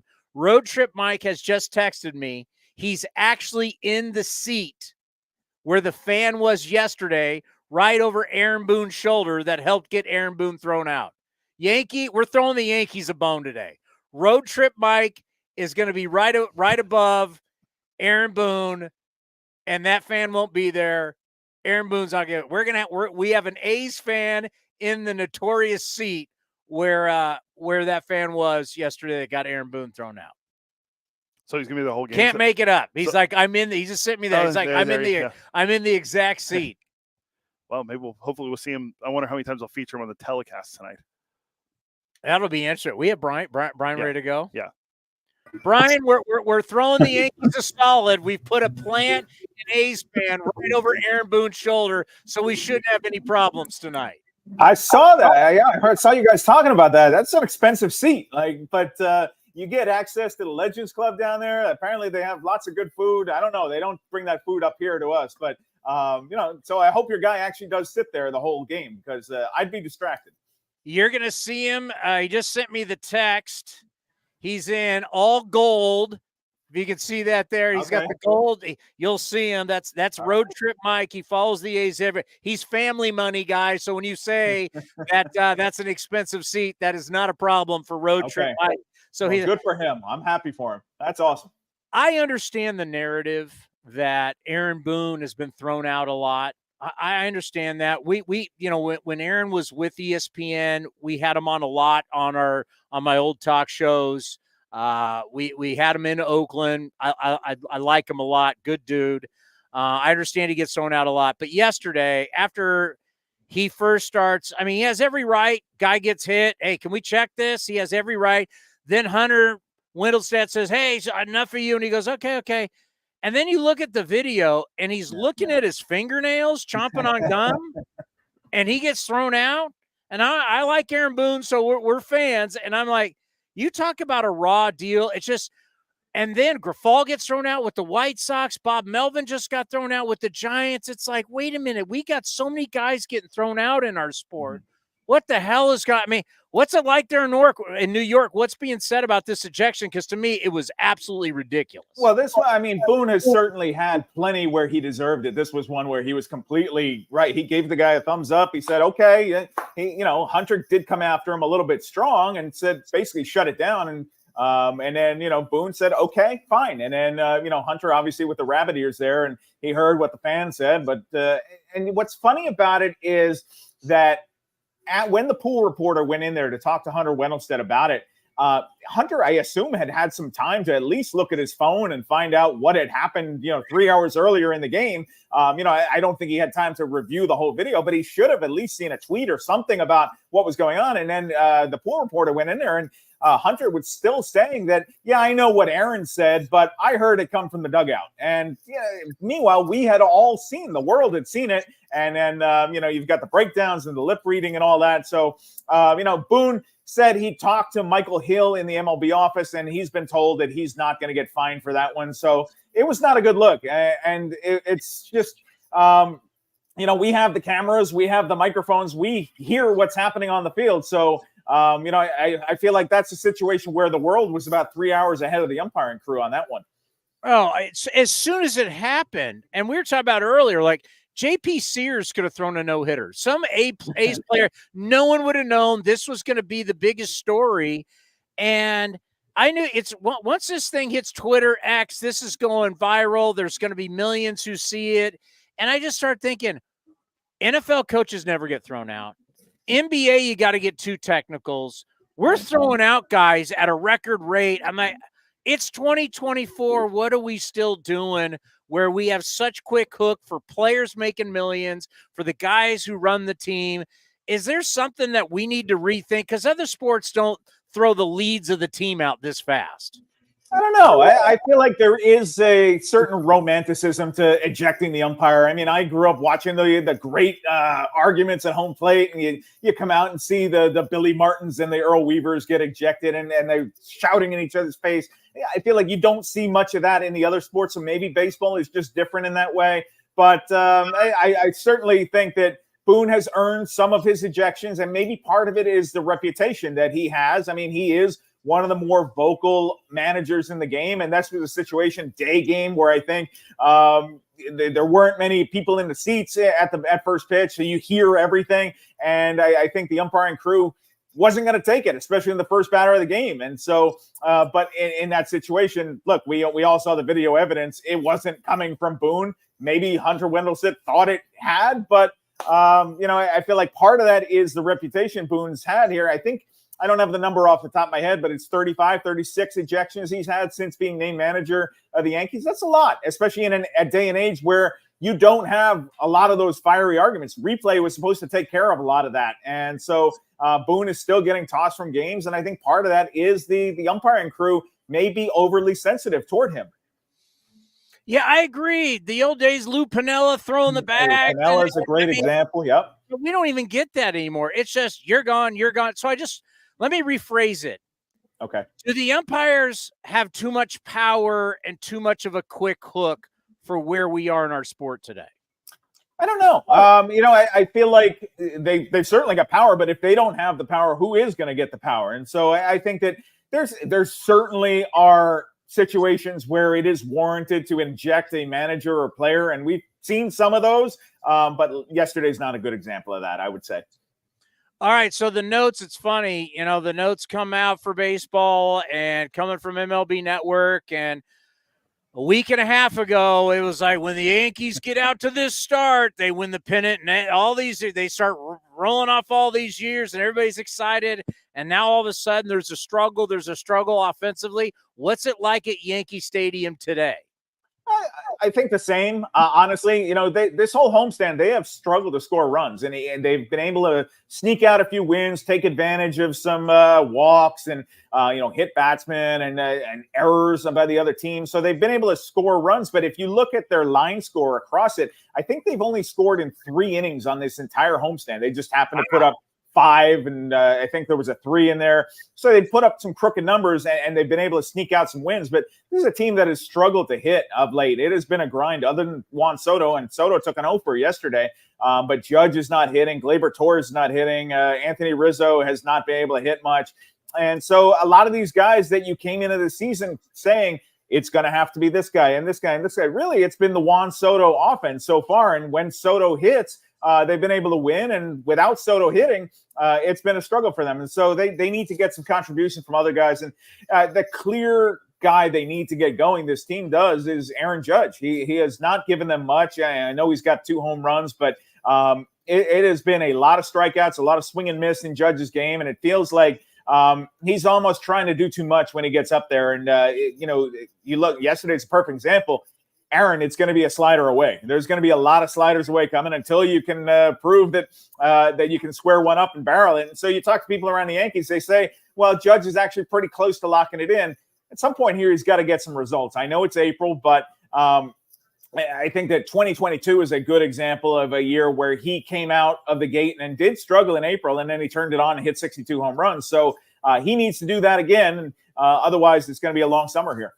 Yeah, we were joking when we talk about a player's not hitting his weight, knowing that Aaron Judge is the biggest human to have ever played Major League Baseball. When you look at his size and his weight, last 7 games, he's hitting 107. Oh, he's 282 pounds. So, I mean, it is, we got a grade on a curve, but yes, even that is low for a guy to hit his weight. And so, yeah, it has definitely not been a Judgian type start to the year. So when you think about Juan Soto and getting out to a hot start and everything you said, it's been Juan Soto or bust offensively. Mm-hmm. This obviously is playing great for him, his future. He's just 25. He doesn't turn 26 till I believe October. Is this going to be something the Yankees are going to want to handle early, or is this going to be Boris and we're going to wait and have to go all through what we saw a lot like last offseason? How do you think this plays out with Juan Soto? I think Soto finishes out this year and then becomes a free agent, because I think that, look, if you turn down 14 years and $440 million with Washington, and then now you're this close to being able to see what the open market will give you, why would you sign on the dotted line now? So I think that what Soto's going to do is he's going to go out, have the best year he possibly can. He's probably going to win AL MVP. I mean, I said that in spring training. I said this guy's going to win the MVP. He's got too much on the line not to do it. He's going to go have a great season. And then by all indications, he seems to be enjoying his time in New York. I know the bleacher creatures love him out there. He's been going to Rangers games, to Knicks games at the Garden. It seems like New York would be a good fit for him. But I just think whoever offers Juan Soto the biggest amount, especially considering who represents him, he's not going to sign early. And so the Yankees went into this knowing that he's probably going to become a free agent after the year, and they're going to probably have to be the high bidder for him. And so is that number a 5? Is it a 6? Could it be a 7? I don't know. And then you've also got to wonder about Steve Cohen right across town, who would love to steal Juan Soto away, and especially a guy that the Yankees fans have already fallen in love with here 20-something games in. And so there's a lot of things at play. But I tell you what, I'd like to be in Juan Soto's position right now. I think that no matter what happens, he's gonna make a lot of money here, and he's going to be in a good situation. I like the drama. Uncle Steve's in the background with a big check. You never. But the thing is, we all know not every guy can go there and play there and understand it and the pressure.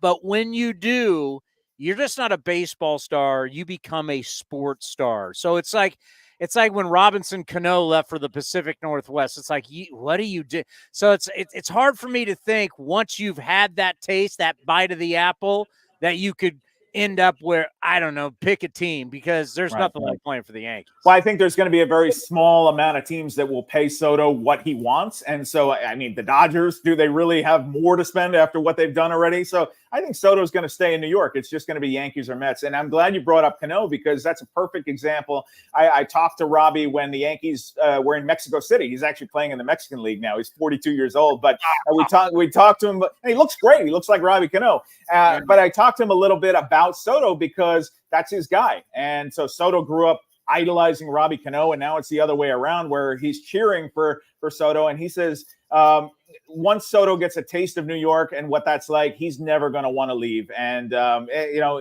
that's one thing that Robbie does regret. I mean, Robbie has a few things he can regret, but in terms of that contract, he had a lot of money on the table from the Yankees, and he went for the 10-year deal with Seattle. And hey, look, I mean, 10-year contract, you don't pass that up. But part of him, a major part of him, does wish that he had just stayed in New York, where he knew he was happy and comfortable, rather than chase every dollar on the table.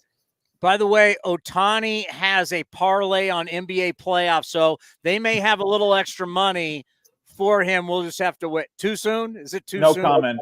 No comment. Let's end on this. Obviously, the narrative, and anybody who's covered baseball this offseason has been the A's are the worst team in baseball. The A's are a joke. It's the relocation. It's Vegas. It's now Sacramento. No one wanted to talk about the team. No one wanted to talk about the players. We're down at spring training, and we're going, you know what? These guys are better than you think. They had a chip on their shoulder. They told you. No one wanted to listen. It was just A's are the worst team in baseball. And thank you to the Chicago White Sox, the Florida Marlins. That is not the case. You saw yesterday, our future Zach Geloff, our future Mason Miller. The A's have now come to the Big Apple. They've won a game. They're hopefully going to win their 10th or 11th while there. Your thoughts before the season and now when you see it up close? Yeah, I didn't know what to think. I mean, I've read all the media reports, and of course, the ballpark situation is a big part of the narrative with the A's right now. But I hadn't seen the A's in person until yesterday, and it's hard not to like what you saw. They didn't hit much against Carlos Rodon and that part, but coming in with the big home run late, that's dramatic. And Miller, I think that is one of the most electric innings that I've seen in person in a long, long time. I mean, go look at those strikeout pitches. I mean, I know you guys have seen it more than I have, but 102, 103 to Soto, gassing Soto with 103. Nobody has pitched Soto that way this year that I've seen. That was the most uncomfortable at bat that I've seen Juan Soto have all season long, and it happened against Miller. And then he comes back and strikes out Judge with 102. I mean, I'm watching it live, and I'm watching, why is he even throwing a slider? I mean, if I could throw 102, 103, I'd just be doing that every single time. But very impressive. And so the A's can play a little bit. And so I think that we've all underestimated the Oakland A's coming into the season. I'll wear that one too, because I believed what I was reading out there too. Well, that's what we talked about. That's why you got to go to New York and perform, because all the eyes are going to be on you. Mark DeRosa, MLB Network, was at the game yesterday. He got to see Mason Miller. It is breathtaking. So what are they doing this morning on MLB Central? They're talking about Mason Miller. It's like, you go to New York and show people, the rest of the game will follow. Hey, we always appreciate the time, Brian. Great stuff. And we'll talk to you later on this season. Be well. You got it, Chris. Thanks for having me. Thank you. See ya. Covers the Yankees for MLB.com. Very good. There, you hear it right there. That's case in point of what we're talking about. So you know that, listen, we know what we're talking about. They have no idea, don't care, but all of a sudden you show up and you play. Now they all go, wow, this Mason Miller thing. They probably don't even know who Mason Miller was going into yesterday's game, unless they play fantasy or they're following. Because remember, by the time we play, they're who knows, asleep. By the time Mason Miller's getting into games, they're asleep. Oh, it's close to midnight on these guys. Unless you're following prospects, you followed a little bit last year, you got no idea. Well, you show up to Yankee Stadium and you gas Volpe and you gas Soto and you gas Judge. Now everybody who was watching that yesterday, that was a day game. They played early for Passover. There was a lot of people watching that, a lot of eyeballs on that game yesterday. Now everybody's like, hey, man, this dude for the A's is breathtaking. I mean, that's what happens when you go and if you play well. the A's go out yesterday, get drilled 10-2. They're like, this team sucks. They're moving, but it would be all that narrative. Now that they've won, it changes things. You saw one game. That's a Yankee writer right there. Was just like, wow, there's something to see here. To where all offseason, everybody didn't want to talk about the team.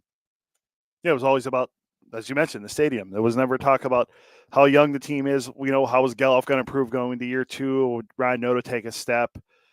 Mason Miller, the starting rotation. I mean, we signed Alex Wood and got Ross Stripling. And I mean, I know that those aren't moves like signing, getting Dylan Cease or getting Blake Snell, but those are moves. Like Alex Wood was a big contract for the team to give out, and no one talked about it. It was all about stadium and relocation. And now here we are, 9-14 and playing in New York. And as you mentioned, D-Row talking about him. And then Mason Miller was on Sirius XM this morning. So same thing with last year. Brent Rooker was one and did like a whole segment on MLB Network, breaking down his swing with D-Row. And it's actually kind of cool to see it. And JJ Bleday was on High Heat yesterday with Alana Rizzo and Mad Dog. So, I mean, being in New York, we're getting some exposure, which is good. And the team played well yesterday, which is even better. And this all changes. Human beings adapt. Human beings evolve. And the drama that we're all dealing with now, it changes dramatically going into next year, because then it'll be the first year in Sacramento. And let me tell you something. The second year in Sacramento will be dramatically different than this year. The second year in Sacramento will be dramatically different from the first year in Sacramento. Then you're going to have shovels in the ground in Las Vegas. And then you're going to, and it's just, we've lived this with the Raiders. We've seen it. I'm not trying to upset anybody. I know this upsets some people, but this is just, things will move. Things will change. And they're going to change. Look, one game had one Yankee writer going, wow, I didn't see this coming. One game. So just think what a year, 2 years things will be. We as human beings move on. We adapt, right? It's now been years since the Warriors played at Oracle. How many years? Was last year there 19? The better question is, how many people actually remember what the last game at Oracle even was? How about the last Raider game against the Jacksonville Jaguars? Whose quarterback is now the Raider quarterback? Gardner Minshew. What year was that? 2019. Yeah. You sure the Warriors was 2019? I was about to say it was 18. Because it was like 18-19 season, because it was the year they lost. The last game at Oracle was the finals loss to the Raptors, and they moved to Chase. So the Raiders and the Raiders, they moved in the same year? Warriors first season. That can't be. They moved in the exact same year. The Chase Center opened on September 6, 2019. So the last game in Oracle was in that summer against the Raptors in the finals. Yeah, well, it's not the same year, because the Raiders' first year would have been 2020. Yeah, so the way the NBA season works, their first game, they're tactically their last year was the 2018 that goes into 19. They would have finished, right? It was 18-19 season, yes. And their first year was 19-20. At Oracle, yes. Or at Chase, yes. Yeah. So Raiders would have been. So they basically, in a span of months, you lost NBA and NFL. Correct. In a span of months. Yeah. Months. Yeah. That's a long time. We're in 2024. We're already in April of 2024. It's almost May. It'll be May next. Do you know if do you know when you go into Wednesday? When you go into, what do we even call it now? Is it Oakland Arena? Yeah, I think it's Oakland Do Arena. you know when you still go in there where bands like get dressed, the Warriors stuff is still up? Do you know that? I've seen it. I've been in there since the Warriors locker room is still, and it's got stuff that they're storing or whatever, but all the pictures and stuff from the last time the Warriors played is still up. It's still the same locker room. And bands go in there and dress and whatever, but that hasn't changed. 2019 would have been what? June of 2019? Yeah. June 2019. And, I'll go check it.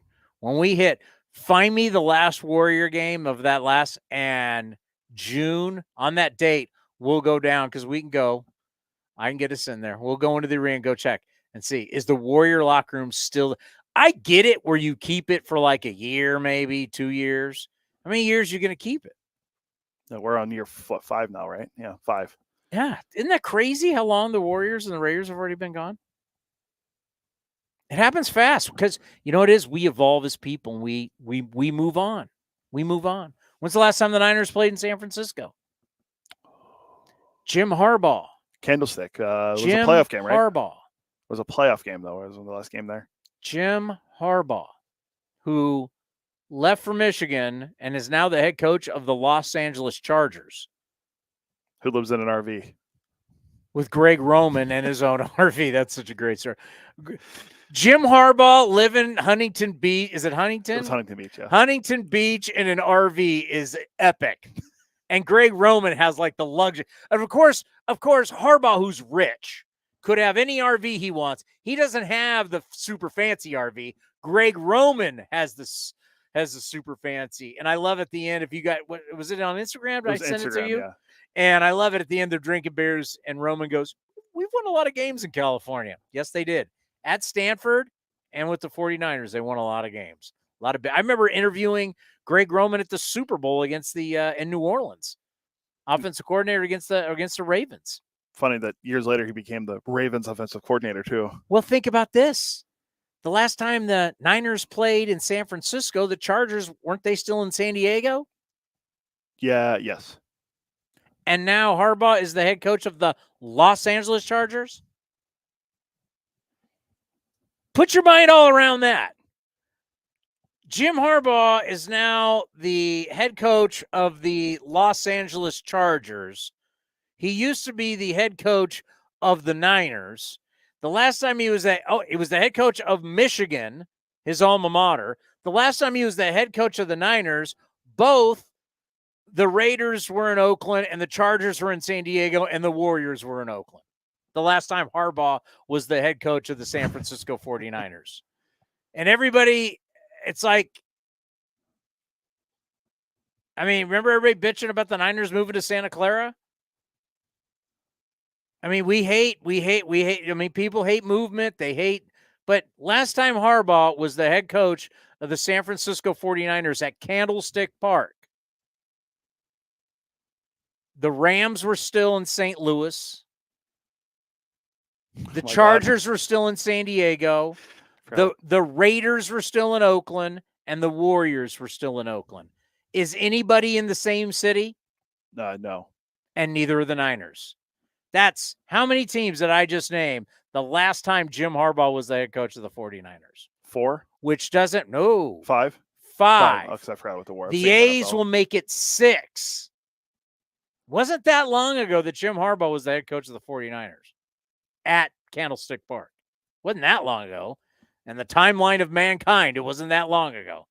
You're going to have 6 franchises around us have all moved. And you have more threatening to move. It's crazy. It's absolutely crazy. Were Harbaugh and Roman together? You were at the University of San Diego before he took the Stanford I job? do not think so. Okay. So they said, and neither was, what's his name? The defensive coordinator, Broncos head coach. He was just the Vic Fangio. Vic. He was a Dolphins DC too. Vic Fangio was not at UL. He wasn't a Torero either. But what a staff that Harbaugh built at Stanford, then to the 49ers, to 3 NFC title games, including a Super Bowl. That was a hell of a staff. That's people don't think about the staffs that you got to build. And then he goes to Michigan, and he's got to rebuild that staff. And I haven't even looked at the staff in L.A. now with the chart. I just really came up with that whole thing. That blows my mind. Jim Harbaugh, khakis, Candlestick Park. What has changed since that time? That's unreal. It's more than that because you got to count the Niners moving. Niners have moved. Rams have moved. Raiders have moved. Chargers have moved. Warriors have moved. Now the A's are going to move. That's 6. 6 franchises will have moved cities since Jim Harbaugh, once the A's moved to Sacramento, since Jim Harbaugh was the head coach of the 49ers at Candlestick Park. Are we talking about? Are we keeping it just localized? Or are we talking about overall? Because the Arizona Coyotes are moving to Utah. That's 7. That's 7. Think about that. That'll be 7 franchises in professional sports. Speaking of the Coyotes, You had 3 teams in the NFL move real fast.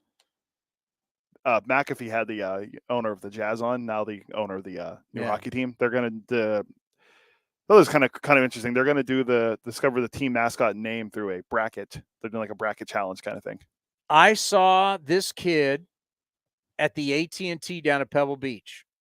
I was with my buddy, and I looked him up. I went, oh, this is the wonder kid who bought the Utah Jazz. He had some came out of college. He had some security data system that he designed and had his father and his brother in, and he sold it for billions, right?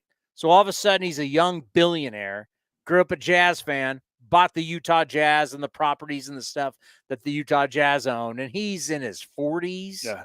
But was he in his late 30s when he bought it or whatever? And watching an interview, he kicked cable to the curb. As we've talked about what's happened in our little world, he kicked cable to the curb. You know, unlike baseball teams have been so connected, like, oh my God, our cable deals. Oh, he kicked cable to the curb. He said, that's not the future. He should have come out and said, A's Cast is the future. I've been trying to he should have said, what you were watching is the future. You're seeing it. The broadcast is the way everything's going to come to you. Yeah. So this billionaire guy said, kick cable to the curb. Got on local television again. Got games back on local television, and then they have a package for everybody to watch streaming. Because he said, I just don't want everybody in the state of Utah to watch it. What's his name? Ryan Smith. I want all the surrounding states. I want everybody to be able to take in Utah Jazz basketball. Smart. Qualtrics was the name of the company he started, and he's worth $2.2 billion according to a Google search. Yeah. Not Steve Cohen, bro, rich, but that's good. And I know I know people with the A's have met with him and met with the Utah Jazz. Yeah, that like right now there's going to be the TV stuff as we're seeing with teams that have just lost their cable deals. There's going to be that hit, but long term, this is what you're building, reaching more people. Smart. This guy's smart. Like when he was he on McAfee again? Yeah, he did McAfee again like a couple of days ago. Because I saw him a few months back with McAfee, and I'm like, this kid's business mind is brilliant. He's an innovator, right? He's the kind of guy that says, I've got an archaic umpire throwing my umpire out for not saying anything. That's bad for business. It's got to stop. It's got to stop. The fact that these umpires have so much power and they're not working for what's best for the game. Do you realize NBA coaches just berate the refs all game long? NFL coaches berate the refs all game long. They're not getting thrown out. In the end, those guys, and I can hear, well, it's not every day. Well, basically, when you're out at third base, second base, first base, you're not getting it like the home plate umpire. But they're working. It's the dynamic that's different. The NFL refs are working for the game. They're trying to protect the players. They're trying to call the game right. They're trying for the game. You've got flat out personal vendettas with umpires. You've got flat out, this is my game. I control it. I'm the home plate umpire. This is my strike zone. There's a lot of ego with baseball umpires. And that's the thing about NBA refs. They're mic'd up, so you get to hear their interactions with the stars. And they'll kind of give it back, but there's no, what'd you say to me? You're out of here. There is a total ego trip with Major League Baseball umpires. I think the younger guys don't have it as much. The older guys, they definitely have it. Well, that's why in that whole quote, when Wendelstedt talked after the game, he goes, I don't want to eject the ball player. We need to keep them in the game. That's who fans pay to see. Aaron Boone runs the Yankees. He got ejected. So you're gonna kick out the guy that manages the team? Like that just Tubbies don't kick anyone out. Well, he's protected by a union now. So I mean, obviously the video's out there. Obviously there should have been people who went, bro, I'm gonna go Johnny here. Bro, you threw him out, and it's clear it was a fan. Now, is this going to be I don't think this is going to be Jim Joyce coming out to Galarraga and crying, but there better be an apology. I mean, they've already said, we just talked to Bryan from MLB.com who covers the Yankees, that he's not going to get fined. So Major League Baseball's already gone, yeah, you're not going to get fined. Like this one, we're going to let this one go. Because they know it's bad luck. Total bad luck. Also, as a fan, yes, I get it. You don't want to eject the ball player. I also didn't come to see you make it an ump show. Like I didn't come to see the umpire make it about him. I came to see the players, not the guy calling balls. This is to take it even further. His strike zone was bad. This is just another case of the old guard, the old baseball people. They don't want electronic strike zones, right? The younger fans do. There's a lot of people, and I'm one of them. If you can make this thing work, I'm tired of these guys.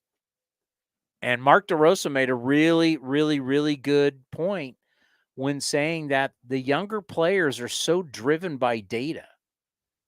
This isn't like, hey, I got to build a relationship with old Hunter because, I get that relationship with Hunter. He's going to give me that fastball in the outside corner, right?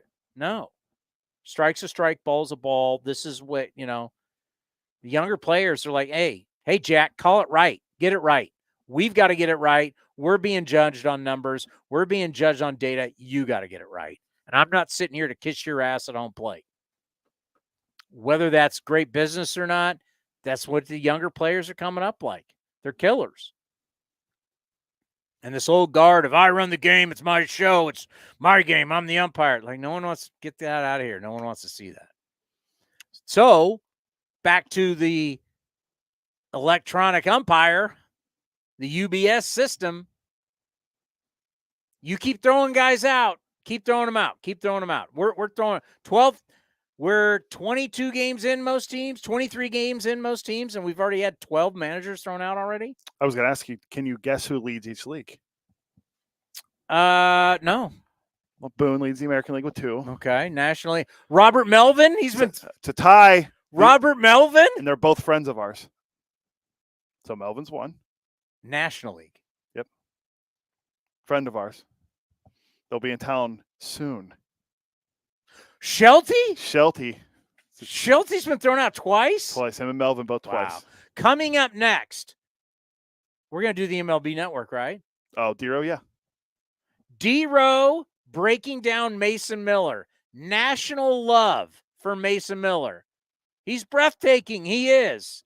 And finally, everybody gets to see it. That's just how it works in our business.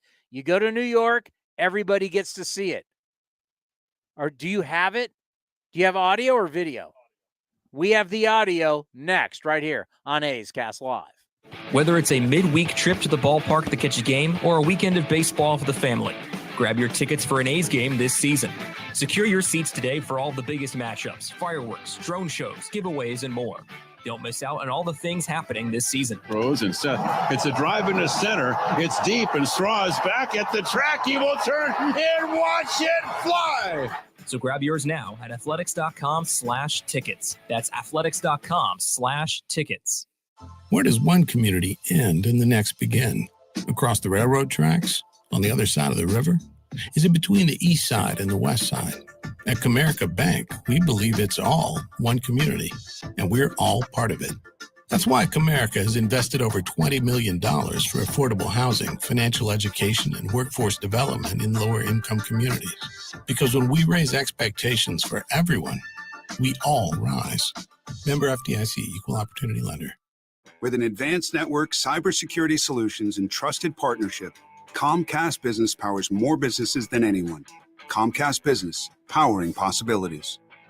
Get started with internet and security for your small business for $49.99 a month for 12 months with a 2-year contract. Plus, ask how to get up to an $800 prepaid card with qualifying internet. Call today. Ends 5/5/24. Restrictions apply. New customers only with 50 megabits per second internet and security edge. EcoBill and autopay required. Equipment, taxes, and fees extra.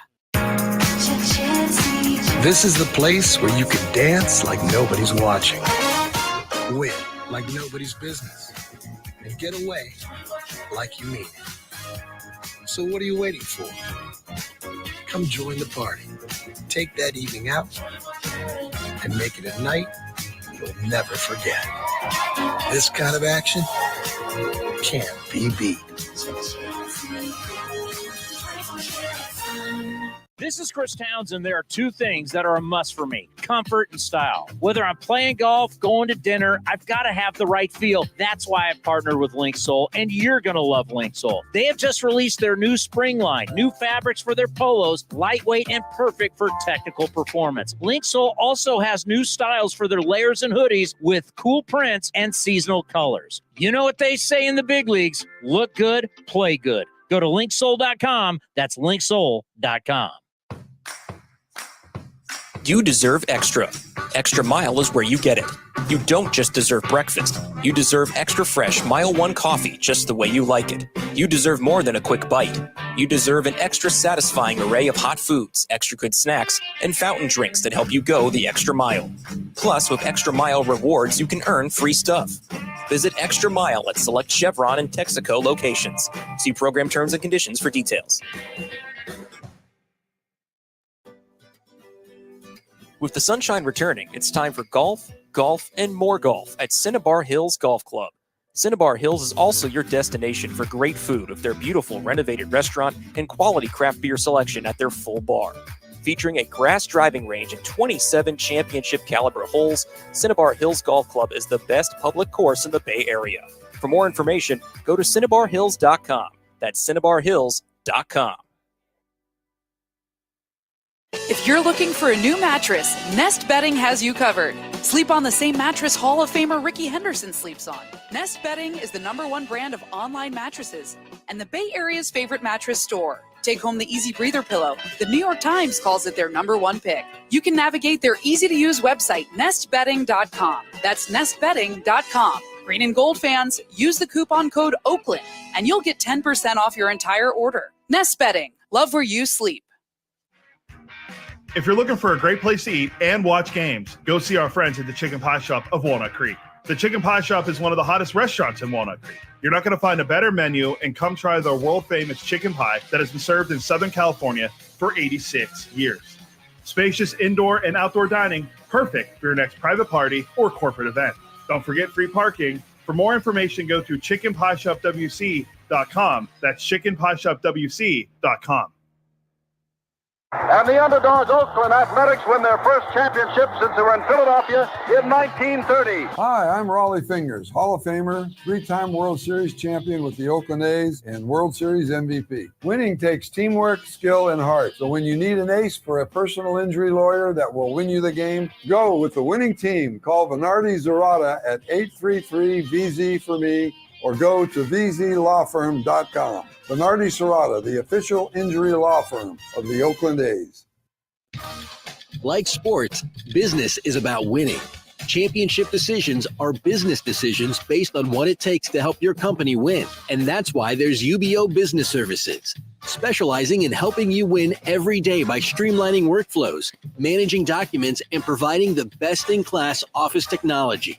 Make your championship decision with UBO Business Services. Visit them at ubeo.com. That's ubeo.com. If you're looking for the latest green and gold gear for the 2023 season, then look no further than athletics.com/shop for your officially licensed gear. That's athletics.com/shop. The A's YouTube page is your go-to destination for A's video content. Get access to great highlights, exclusive behind-the-scenes content, classic games, A's Cast Live, and more. Visit youtube.com/athletics. You're listening to A's Cast Live. Here's Chris Townsend.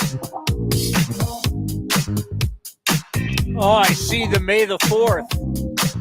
That's like your favorite day of the season. Yeah, it's next Saturday against the we're playing the Marlins. They're actually doing a 25th anniversary release of the Phantom Menace in theaters again. It's upcoming. They've been doing that more recently with like a lot of movies, like Die Hard was just in the theaters for their 35th anniversary. So I kind of like that, trying to get people to go back to the theaters, because I know the movie industry has kind of been down a little bit with after COVID. So that'll be cool. But yeah, looking forward to it. Or maybe Disney overpaid for Star Wars and it's not performing the way I thought it was going to perform. I was a true Star Wars fan. The last 3 movies weren't my favorite, but the shows they do on Disney Plus are very good. What does that mean? I think me personally, the movies were left a lot to be desired, especially the last 2. 8 and 9 were terrible in my opinion. But I do think that the shows they do on Disney are very popular, like Mandalorian. Then why is it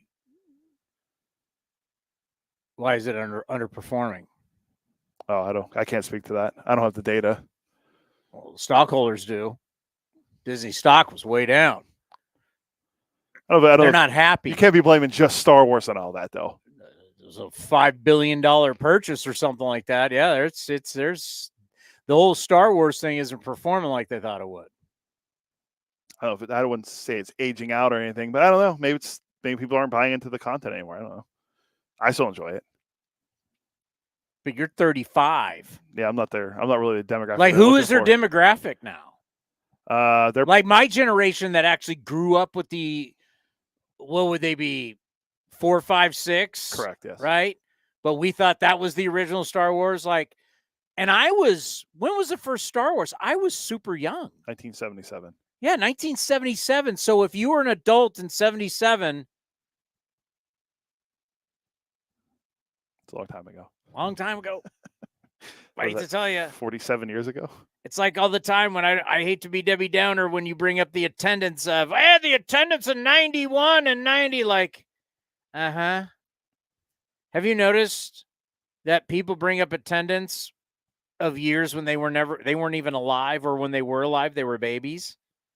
Like the average season ticket holder is like in their 50s, and you're like telling the attendance of 1990 and 91. You're like, dude, that season ticket holder base is how old now? If they're still alive. So now let's talk Star Wars. We got A's fans who talk about attendance in the 90s. You're talking about 77? It's a long time ago. It's a long time ago. So who is the... My parents weren't even in high school yet. Actually, my dad I was just at Disney and went and did the rides. And there's like the kids and stuff like that. But is Star Wars still like it was back then? Darth Vader, Luke Skywalker. It was crazy. Films were number one. Like people waited in line forever for them. I think because you got to buy the Disney bundle to get what you're talking about. Yeah, I think that they may have created a little too much content thinking that if they keep pumping out content, people are going to watch it. Like there's stuff that they've done for Star Wars that I will be honest, I don't watch all of it. No, the live action shows like Mandalorian, Ahsoka, like those shows I do watch. But some of the other stuff they do, no.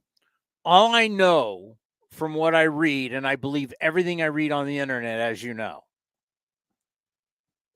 the stockholders felt the one thing that was helping them are the parks. The parks are still super successful. I mean, whether it's Florida, Japan, China, Anaheim, they're expanding Disney down in Anaheim. Do you know that? I did not. I haven't been there in a while. They're doing a big expansion down in Anaheim. It hasn't started yet, but that's going to happen. But the parks have been successful. The other stuff, not so much. The princess movies, they haven't been hitting their numbers worldwide. Well, let's keep remaking them. You got to come up with new ideas. I don't know. I haven't seen half of them anyway. All righty, Mason Miller. I like that. He's breathtaking, isn't he? Would that be a good way to describe Mason Miller? Yeah. It's unbelievable. Like, if you've never seen that, like, we've seen it, so it's like, this is super cool. Can you imagine you've never seen it, and all of a sudden you're at the game, like Mark DeRosa's at the game. He's like 10 rows up. He's watching these guys get blown away, and he's looking up at the scoreboard, 102, 103. It's amazing. Here's D-Rose breakdown on MLB Central, Mason Miller. Unhittable. This is unhittable stuff. He did Judge a favor kind of hanging him a 2-2 slider. Just let this breathe. Anthony Volpe is an ambush monster. He wants a heater first pitch, and he wants to come unglued. So he starts him slider. Run this. I don't even want to say too much. He's 0-2 on 2 nasty sliders. He throws him a third slider, and then he goes 103 at the top of the zone. You have no chance to hit that. You're not even reacting to that. Watch Juan Soto. First pitch is a ball. Pause it. Juan Soto, 2-0 game. He's going, I'm not overthinking this. I'm putting it on a tee right down the middle, next pitch. So there's no thinking. Can't get to it. Can't get to it. 102. And it was constant. It's 103 right by you. It's a blur. Now Judge comes up. He gets him in a 2-2 count and does him a favor by hanging him a slider, gives him one extra pitch to look at. I mean, that's 101 by you. Keep it going. 102. Throw it again, Mason. Just keep throwing it. He gives him a slider. Then he hangs one. Next pitch. Right here. That's Judge's shot. That was his shot. And now it's like, nope. Here I go. You can see the dust or whatever it is flying off the catcher's mitt. Give the board. Just soak this in. Okay? Fastball velocity, 100th percentile means researcher to the stars, Eric Nays, tells me no one's better, right? Fastball velocity, no one's better. Expected batting average, there is none. Chase percentage, everyone's chasing. Whiff, he punches out. You can't hit him. Honestly, to watch him go through the top of that Yankee order like that with just a heater, he could have. I always say, guy got nasty stuff when he could get on the mound and go, I'll tell you what's coming. Yeah. And you're still not going to get to it. That's how I feel where he's at right now.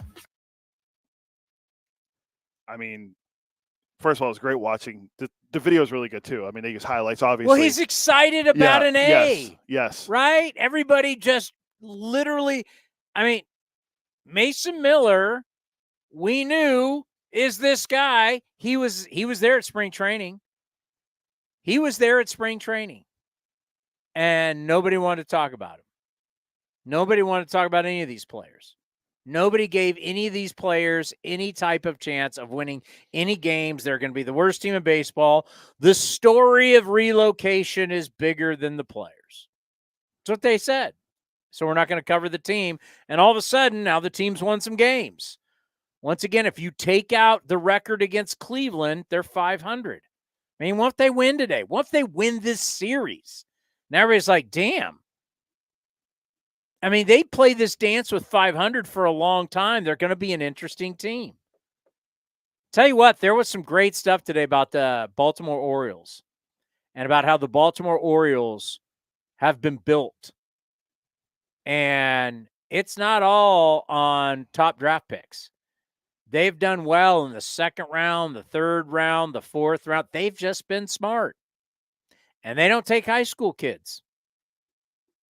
And they've just done a really, really good job of building. They've taken a couple, Gunnar Henderson, but, I mean, the majority of all their draft picks, Jackson Holiday, Grayson Rodriguez, Adley Rushman, majority of their draft picks, all these guys are college guys. Colton Cowser, Hudson Kirkstead, who's making his debut today, are getting called up today. Who's the other guy? Jordan Westberg, they're another infielder. And Sig Mejdal was asked, is college baseball just gotten better? And he's like, yes, college baseball has more data. These kids are more advanced than taking a kid who throws hard out of high school who's probably going to have Tommy John. I mean, it is what it is. I mean, there could be some, I mean, if Ken Griffey Jr. or Alex Rodriguez is down there in high school or Chipper Jones, yeah, you got to take them. But for the most part, the Orioles, the way they built their organization, and to be fair, Sig Mejdal, who Mike Elias's right-hand man in Baltimore, we've had him on the program. You know, he was like, our process, but we didn't know it was going to work for sure. They didn't know. And a lot has to go your way. But you don't have to be picking first in the draft. The A's could have had Gunnar Henderson. The A's could have had quite a few of their players. So, and a lot of other teams. So they've just been really smart. And the thing with them too is, you mentioned the late drafting, but they've been developing guys like crazy. Like a lot of their pitchers are all guys they developed, and their bullpen guys for a while were like Rule 5 guys, the guys they claimed off waivers. Like they were that's the way they've been doing. Houston Astros' entire rotation is basic. You know what? I forgot to ask about Garrett Cole. I just thought about that with Brian. Oh, well, we'll have more Yankees guys on. But like a lot of the Astros, they're international guys that were signed for dirt cheap. Yeah, Urquidy, Luis Garcia, Framber. There's ways to do it without writing $1 bazillion in checks. There's ways to do it. But Mason Miller, he's got everybody's attention after yesterday. You had the question. If the A's have the lead in the ninth, only 14 pitches yesterday, we'll see. We'll see if the media asks him. You check X. We got a ball game to get to. 2 in a row in New York. Paulie Winday on the mound. Paulie ground ball. You ready to go? A's and the Bombers. Told you. A's are 4-0, and Paulie ground ball starts this year. Over and under is 8 in this game. Oh, wow. Well, Paulie's only given up 3 runs all year, so they must be getting that from Stroman then. Time the Bronx Bombers get bombed, Stroman gets bombed in New York. Really? What? I'm not a big Stroman guy. I like that. I like it. Stroman gets roughed up next, right here on A's Cast and the A's Radio Network. And the next begin. Across the railroad tracks, on the other side of the river? Is it between the east side and the west side? At Comerica Bank, we believe it's all one community, and we're all part of it. That's why Comerica has invested over $20 million for affordable housing, financial education, and workforce development in lower-income communities. Because when we raise expectations for everyone, we all rise. Member FDIC, Equal Opportunity Lender. Whether it's a midweek trip to the ballpark to catch a game or a weekend of baseball for the family, grab your tickets for an A's game this season. Secure your seats today for all the biggest matchups, fireworks, drone shows, giveaways, and more. Don't miss out on all the things happening this season. Rose and Seth. It's a drive into center. It's deep, and Straw is back at the track. He will turn and watch it fly. So grab yours now at athletics.com/tickets. That's athletics.com/tickets. Hey, Oakland A's fans, step up to the plate with Xfinity Internet. Get the fastest speeds and low-lag streaming for an incredible viewing experience that knocks it out of the park. And you'll have a consistent connection with reduced buffering and freezing, so you can stay in all the action inning after inning. When it's game time, make sure to catch it all with internet that's powerful and reliable. Stream sports from the best seat in the house with Xfinity, because it's only live once. Actual speeds vary and not guaranteed. Many factors affect speed. For factors affecting speed, visit xfinity.com/network management. This is the place where you can dance like nobody's watching, win like nobody's business, and get away like you mean it. So what are you waiting for? Come join the party. Take that evening out and make it a night you'll never forget. This kind of action can't be beat.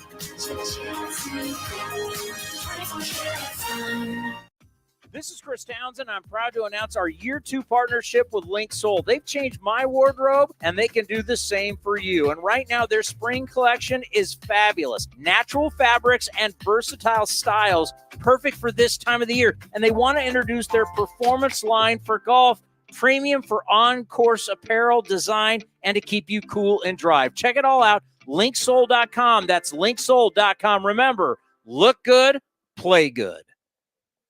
With more sunshine returning, it's time to get outside and make the most of what Cinnabar Hills Golf Club has to offer. Like 27 championship caliber holes tucked in the beautiful hills of San Jose. And take advantage of their amazing Bay Area views for your next special event. It's all for you at Cinnabar Hills Golf Club, an award-winning venue designed to peacefully take you away from the bustle of Silicon Valley. Go to cinnabarhills.com. That's cinnabarhills.com. If you're looking for a new mattress, Nest Bedding has you covered. Sleep on the same mattress Hall of Famer Ricky Henderson sleeps on. Nest Bedding is the #1 brand of online mattresses and the Bay Area's favorite mattress store. Take home the Easy Breather pillow. The New York Times calls it their #1 pick. You can navigate their easy-to-use website, nestbedding.com, nestbetting.com. That's nestbetting.com. Green and Gold fans, use the coupon code Oakland and you get 10% off your entire order. Nest Betting, love where you sleep. This has been a presentation of the Oakland Athletics.